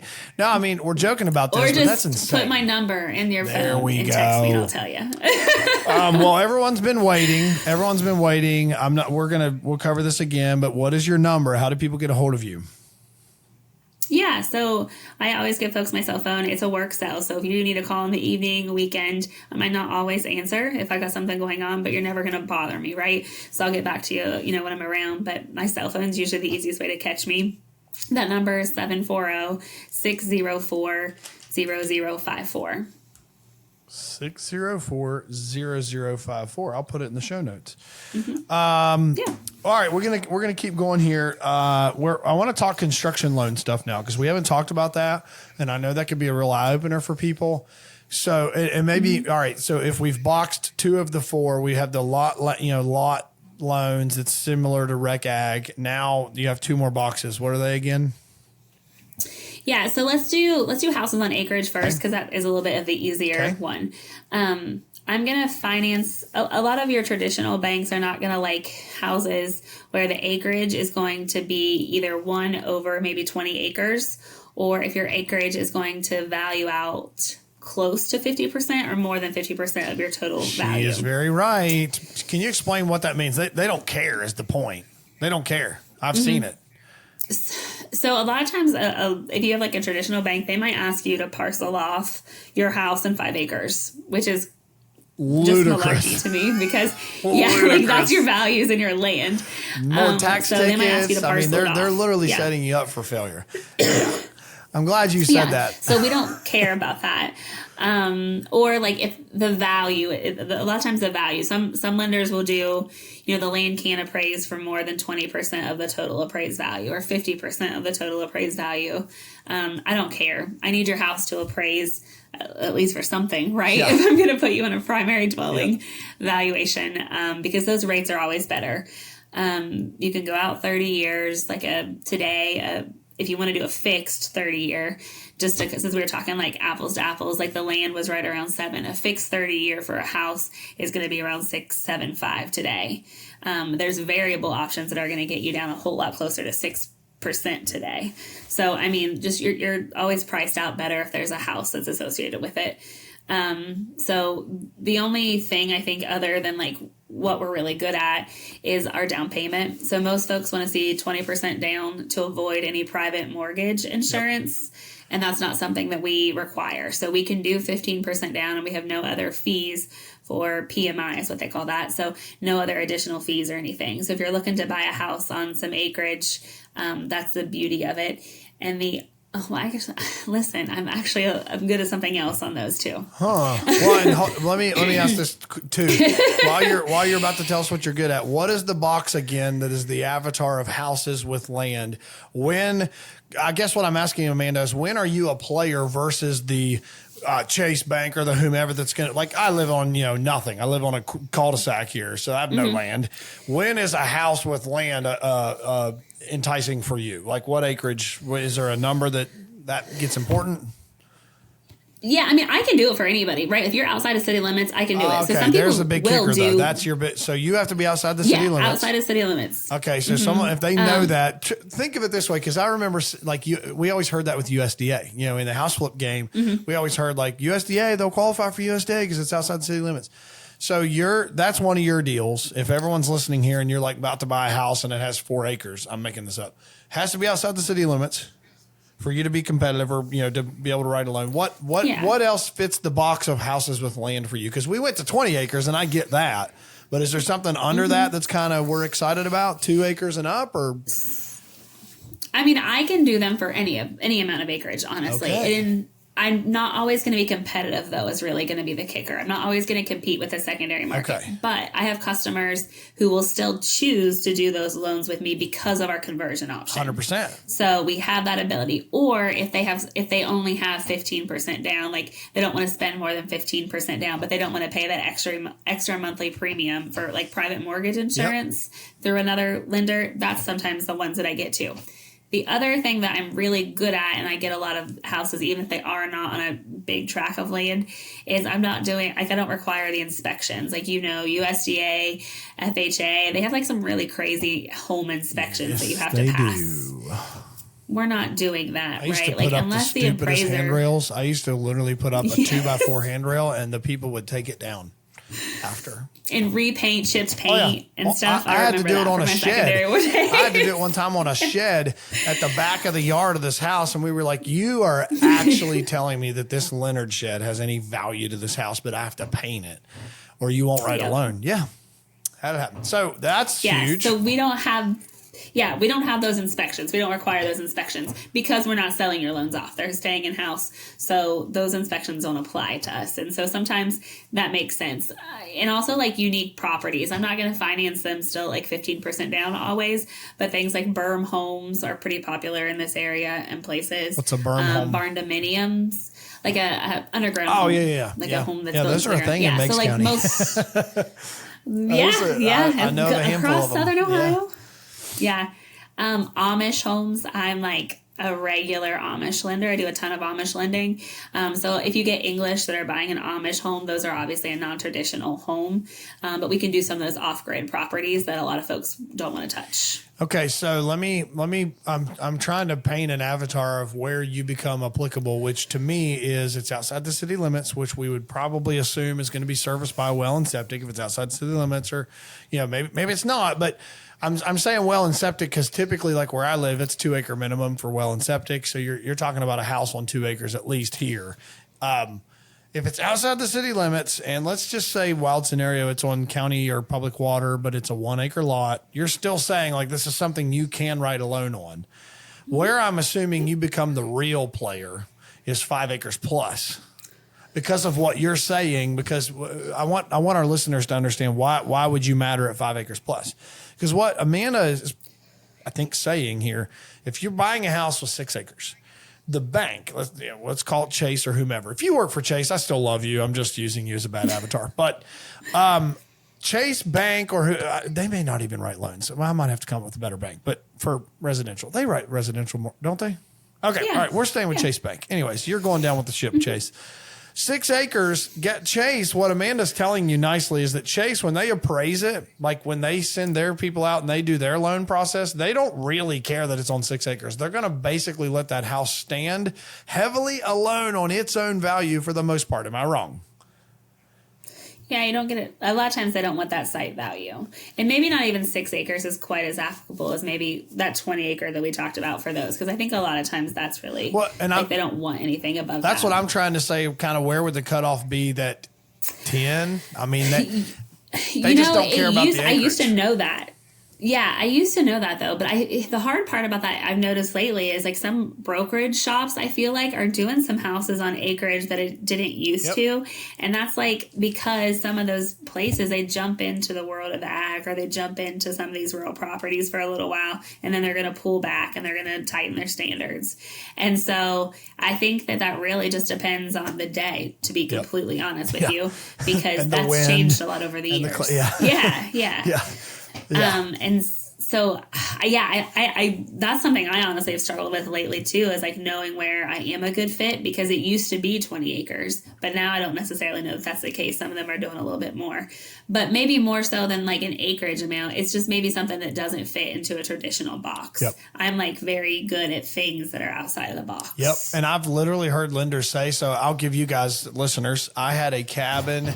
And Amanda would love this loan. I dearly regret selling this property, but I had a cabin on 26 acres, I want to say, in Fairfield County, and I was trying to do a hard money loan to keep it as an Airbnb. And so, I was talking to the guy, and I'm like, look, this cabin's worth X, but it's on 26 acres. Like in this county, this property's, got a lot of value. And he was like, and he openly, because I'm finally peeling the layers back, like, dude, either be honest with me or we're going to have problems, because I'm smart enough to know what to ask you. I was like, what, how are you going to appraise this? Like how, and he's like, we might give like up to 5 acres and the house value, but that's kind of like where we're going to appraise the property. So if you're hearing me, people, he was going to give me 5 acres, but I had 26. So 19 acres, and I'm not awesome at math. I just did that really quickly. 19 acres, he basically wasn't giving me nothing for. So what I'm saying for Amanda's world is they know and they can see, even if that was 6, this is Fairfield County. So by the way, we're talking 5 to 10,000 an acre all day and this is just wood ground. So let's call it 5,000 an acre even. This dude kept 60 grand of my value, and it's more than that, but he's not recognizing 60 grand of the value of my property, period. So that I'm trying to give you a realistic scenario of why does this matter? Because when you buy something with 20 plus acres, what Amanda's saying is Rural First knows that that's valuable. Chase Bank doesn't care. Yeah. They're going to give you up to 5, and then they're going to just say, have a great life with your other 15. We don't care about it. And that may be okay for your loan. It may. Oftentimes, it won't. I just wanted to rant Most that because that's what I mean. And your seller that you're buying from, it ain't just selling you 15 acres for free. You're buying, and Amanda's people know you're buying 20 acres, and the house is worth X, and the 20 acres is worth X, and let's call it 10 of it's pasture, and there's a 4-acre lake on it. I mean, I'm making, the banks don't care. The traditional people don't care about what is rurally going on out here. So I don't want to put words in your mouth or the appraisal's mouth, but what I can assume that when we say 15 acres, let's just say it's not 20, but you said you're the real player at 20, but at 15 acres, can we assume in your lending processes, those appraisers that you say are your people, they're going to give some value to this acreage that a traditional conventional appraiser that just picks up this appraisal out of the portal won't give? Well, yes and no. Oh, so I will say, no, we're giving it value, but I will say we use, we call them fee appraisers. We use fee appraisers on some of those smaller tracts of ground because they sometimes have better valuations of them. The difference is going to be that we as a lender care that land is there, and we're going to let you assess it. So the value is what the value is, regardless of who ends up appraising it at the end of the day.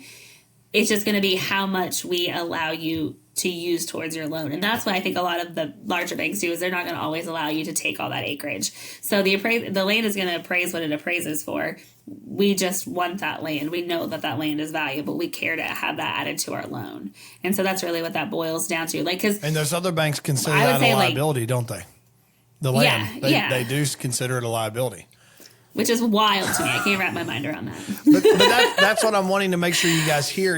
Because in like a year, you're going to be like, wait a second, that podcast, yeah, that like matters now. Yeah, that's the point. Because you're going to try to get a loan on some 20-acre piece that has a house on it. And the bank's just going to be like, yeah, cool, tell us about the house. And you're like, but there's 20 acres and there's a barn and there's a pond and there's pasture and or there's tillable income and I'm getting income off of it. And they're like, wait, what? They don't care. They don't care. They're just only letting your property stand on the house value. And that is wild to me. Wild. Same. Yeah. Okay, cool. End of rant. We don't like traditional banks. Let's do a float in the parade. Let's just do something with that. That'd be fun. So we went on this rabbit hole here of construction, we were talking about houses with acreage. Let's put a bow on that. Continue with houses with acreage. Where do you're a player, and maybe you covered it all. You're a player because you don't require inspections. You're a player because you do look at the land that's extra that could be kind of a weird nuance to a traditional bank. You're a player because you can do the loan conversion. Anything we missed on that? So in certain areas, barndominiums make us a big player. I never heard of one of those. What is that? So a lot of banks are still not financing that as like a traditional build. Say that again. So you have something that is like. Say that again. What? A lot of banks are not financing barndominiums as a traditional build. They're still calling it like an outlier. They're saying that it doesn't have a place in the market necessarily, or there's not enough comps, but that's not really true anymore. They're everywhere. So we finance barndominiums just like we would finance a stick-built home or a brick home, as long as your living quarters are at least 50% of the structure. I'm telling you, if you're listening to this stuff's not going to matter to you until you go get the Barndominium ebook that you just got retargeted to buy. And you get real excited because, you convert your barn that she's talking about her and her husband building. You convert it into some living quarters. Yeah. None of this is going to matter until it does. So please listen because she's right. Yeah. I say this one more time. Banks don't consider barndominiums full structure. They don't consider it as a home, a permanent structure. Yeah, most banks don't. That's mind-blowing. These things are popping up everywhere. They're almost as bad as Dollar Generals, man. I saw a reel the other day. You're going to love this. I wanted to share it to like all of my farmer friends. It was like, hey, we're getting into harvest season. Everybody keep your eyes peeled. And it was a Dollar General that was out in the cornfield. Like, you don't want to hit one. They're popping up everywhere. You don't watch when you're turning the wagon around. There might be one behind you. Anyways, so that's where you're a player in these barndominiums deals. So let's talk about that a little more. What's that look like? If someone wants to build one of these, as long as they go through you, they're pretty good, or how does it work? Yeah, I would say so. That's one of the biggest things that I build, right? So people still don't always think to call us for construction, but because barndominiums are so popular these days, a lot of banks don't have an outlet for them. So we definitely have gotten a lot of like referrals from banks, and we've been like featured in a lot of articles when it comes around barndominiums, because we do them like we do a normal build. So when it comes to construction, or like if you're buying one, because now there's starting to be enough of them on the market that they're reselling at this point, right? Yep. They've been around long enough that the folks are reselling them. And that's a great point. So you guys are having to be there to potentially write the second loan. Like you're still because you're saying, this is another great point. Are you saying that even if this thing has seasoned and it's 2, 3 to 5 years old, the banks are still saying we don't recognize it as a house? A lot of banks will say that there's not a comparable for it. Or that's something to know if you're building one. I mean, listen to that. That's something to know if you're building one and then life happens for you and you want to sell. You gotta, how the best way to sell is to have tools to help the buyer. Well, when you know the lender they can go through, you can help sell your product. Yeah, a lot of it's like so it's like when you say barndominium, that is like that can be a whole slew of things, right? Like it could be a slab built home. It could, it could be as simple as, because folks will always tell me like, I'm going to build a barndominium. I can probably build that for like 150,000. It's like, well, yeah, you might be able to, but when you want to put those granite countertops in it, it's not the same thing. So it really depends on like how you want to build those out, right? But it doesn't matter to us if it's just like a slab foundation, if it's if it's post framed, if it is like the metal siding, like all of that stuff is going to matter to some of your traditional lenders that are going to sell them on the back end. And it doesn't with us. The biggest thing with us is going to just be how much is living space. Can I call it a primary dwelling, or do I have to call it like a non-traditional primary dwelling, which I can still lend on, right? Like I've got the amount of guys that will buy a recreational tract of ground, they're single. They just want to put a barn on it, that is no bearing on why they do. It's fine, right? Like it's a great investment. Single and looking to mingle. They got to have a barn dominium for it. That's all right. They put like an apartment in it. It makes sense. And so they know going into it, I'm not going to use 50% of this for living. And we have a product for that. It doesn't look the same as somebody that's truly building out like their dream home, a 2,000 or 3,000 square foot barn dominium. So it fits either way. It just depends on what you want to do. And I'm pretty sure, I want to make sure though, we're in your fourth box. We're in the construction loan product world. Yes. Okay. We jumped right in there. We can go there. Yeah. We jumped in. So, to just set the scene here I have 2 words written down that maybe we jump into the construction box. I am assuming construction box would allow you to use the land in some form as collateral or something, right? I think we've talked about this. So could you just you make the avatar up? Someone's buying some acreage, whatever. Yep. Make up your most common avatar that comes to you, and how do you work with them?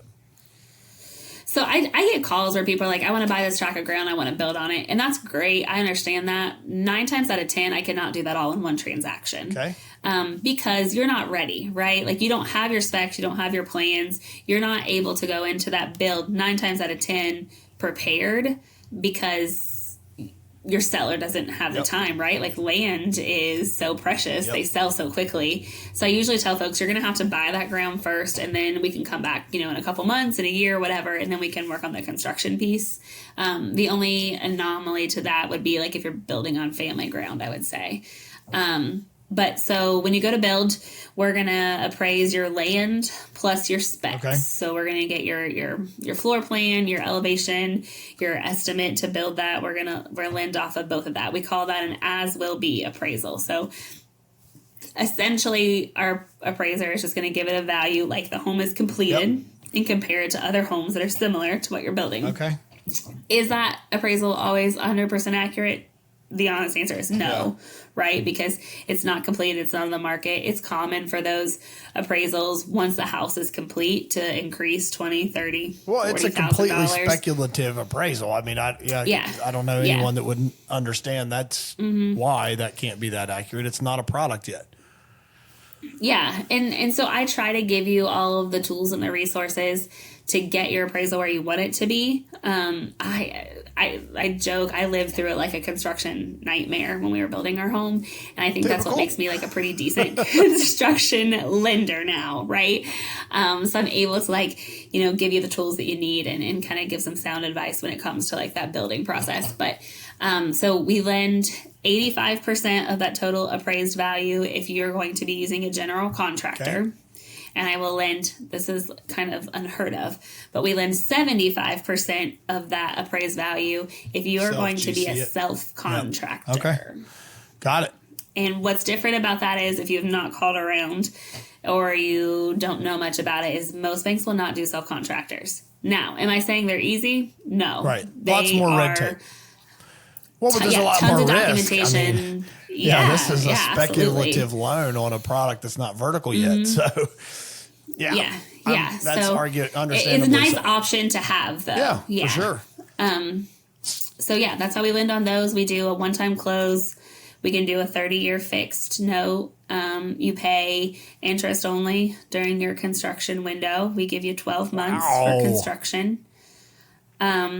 Interest only on what's dispersed. So sometimes that does get you a little bit, like if you've already bought the land and we're rolling the land into this one, you're going to be paying interest on that land. But it does allow you to kind of have some more additional cash in pocket to kind of help fund the draw. Or if you find something on sale, you can buy it ahead of time. It gives you a little more freedom, right, during your build process. That is incredibly powerful, information right there. So let me make sure I understand too that we're going to pose a hypothetical that somehow the land that I just bought, it appraises for $100,000 more than I bought it for. What can I do with that? It's going to offset the amount of money that you have to bring to the closing table. So say your land is worth $200,000 and you want to build a $400,000 home. So in theory, we should see about a $600,000 appraisal. If you're using a general contractor, I'm going to be able to lend $510,000. Okay. So if your build's 100 or 400, that's still going to give us 110 left to pay off that land if you still had a land loan that you were rolling into it. Okay. And if you just owe 100 on your land, then I'm also going to be able to roll in all of your fees too, right? So then you would literally be going into this construction with no money out of pocket. That's not to say that if you want to put some money towards it at the end, you definitely can. You don't have to take your final draw. I mean, there's lots of creative things you could do. But when it comes to construction, cash is king. It's very important to have cash on the front end. I don't think people understand that. Don't come to me to get a construction loan and have $2,500 in your bank account. What about $3,500? I need to... Probably not. $35,000, we're going to look at it. Because I think it's like, and not even just with construction, but especially with construction, I'm not going to lend you a loan or lend you money when you have just the amount of money for the down payment or just the amount in your bank account. Because that's not, like, I'm not doing you service as your lender, right? Like, I'm not putting you in a good financial position. Yep. Yeah, like you have to have a little bit of a nest egg. So I'm not saying that I need a ton of money, but like 6 months is like a good amount of cash reserves to have in addition to. So like we say 10%, kind of 10% or six months is like the number we always like to look for a general contractor. But I also feel that way, even if you're just buying land, right? Like you don't want to be in a position where you give me your last dollar or you tell me that you're going to be able to save up enough paychecks by the time the closing happens that you can put your down payment on. Yeah, or you spend your emergency fund on all of this. You have no emergency money. Yeah, it's not a great place to be, and that's not the realm I want to operate in as a lender, right? Because I don't want something to happen. You'd be like, why did that lady give me, why did she put me in this position? Well, I'm not going to, is the answer. Yeah. Yeah. So let me make sure there's only one clarifier I think I need, and I actually will quit with questions. I think it's undeniable you have every loan product there ever was, and if somebody hasn't thought of it, you have that as well. So the question I have is if the land has $100,000 in equity, like we're talking about, I do still need to buy the land. I do still have to close, and you're only going to loan 85% of the purchase price. But that equity play could come in when we convert to a construction loan. That's when that could be valuable. Got it. So just the other day I closed a loan and it had about $45,000 in equity. Didn't help them on the land purchase, but now we're getting ready to talk through like how much can I lend them for their construction loan in a couple months. And that's going to essentially cut in half what they thought they were going to have to bring to closing because I can pull that equity. Amazing. So, all right, this has been, I'm going to have to just bring her on sometime, but I think you guys are probably like, all right, we've heard enough. We're ready to rock and roll. Let's go buy. Let's make an offer on America. So you, what is your service area? We're going to put a bow on this whole thing. What is your service area? How do people get a hold of you? All that stuff. Hit your pitch. Yeah. So I can lend anywhere in my farm credit territory. So we cover, like I said earlier, Kentucky, Ohio, Indiana, and Tennessee. Am I going to be your best resource in all those other states? Probably not. But I can connect you with someone that might be. I do primarily cover like the southeastern quadrant of the state, if that kind of makes sense, like 70 South and the eastern side. Clear down to like Lawrence, Scioto, some of those counties too. Okay. But I can lend anywhere, right? So it's a referral based business. So I do have some some agents that are really good that work outside of that area that I'm pre-qual on every customer that they show a property to. Yeah. So, and I'm grateful for, folks everywhere. I've done some construction loans in Northern Ohio. It's who you're comfortable with, right? Like you want to establish a lending relationship with somebody that you're comfortable with. Sometimes it doesn't matter where you're located. I do a lot of deals for out-of-state hunters that are buying ground that I've never met, right? Like everything is electronic and remote closings. Out-of-state hunters are buying ground? No, I never knew that. I take a bunch of slack because I finance these properties. You're the one causing the problems. Yeah, Amanda's I letting know it's them my in. fault. Oh, well, don't But at worry. the end of the day, those- you and me both, bro. You and me both. Legacy's the problem with land out here. Never mind, the land train At is the like end- 10 million carts, but somehow me and you are the ones messing it up. So, well, and the thing is, right? If they don't buy it, that you're going to run the risk that somebody's going to Somebody split it else up, and it's going to be will. parceled out, and it's going to be subdivisions. And so I'd rather see somebody buy it that's going to Be a steward of the manicure land. that ground. Yeah, and you're making great hunting ground for your neighbor, right? Who is a local. right. Yeah, you think the deer know And- property lines? I mean, it's crazy. Yeah, and I think that more times than not, I see, right, because these guys they're buying ground, improving ground, and selling ground to buy the next big farm, and a lot of times the neighbor might get it then, right? Like I feel like these folks that come in from out of town sometimes are making friends with the neighbors and trying, and so they often sometimes get their hands on the property firsthand that they didn't have the opportunity to first time. Yep. So I think there's a place for all of it in this world, right? I just want to see the ground taken care of, and I want to see folks get to live that dream. Yep. Well, I think it's undeniable. I'm going to ask you anyway, though. But like when you think of what's undeniable? Let me ADD brain. What's undeniable is that land is powerful. Dirt is powerful, and there's a ton of things that just start with dirt. Our dear friend Luke Bryan told us to go buy it. So buy dirt. I want to ask you, Amanda, when you think of legacy, and I didn't ask her this prior, so this is putting her on the spot. But when you think of legacy, a legacy that is created through land, like when you hear that in your life, who comes to mind? My children. Amen. I want to create the life. That's why I love what I do, right? I want to create this life for my children. I want to be able to help folks create the same thing that I want for my kids. I want them to have a place that they can run wild, run free. I want them to know what it's like to appreciate the land, appreciate what God has given us. And if I can help other folks do that, that is the dream, right? Like that's realizing the dream. Amen. This has been incredibly, incredibly good. I could go and go and go, but last thing, you said it earlier, tell people how they get a hold of you, all your outlets, and then everybody that's going to get a hold of her on behalf of me, remind her they should sponsor the podcast anyways. But how do people get a hold of you, Amanda? Yeah, so call me, right? Call me, text me. That's the easiest way to get a hold of me. I'm a pretty personable lady, I think. Say the number again. Yep. 740-604-0054. That's going to be the easiest way to catch me. I spend a lot of time on the road. You may be aware that service in Southeast Ohio isn't always the best, so leave me a message. I'll call you back. Yeah, I love it. But that's going to be, the easiest way to get me. Emailing me. A lot of people track me down on social media through Facebook.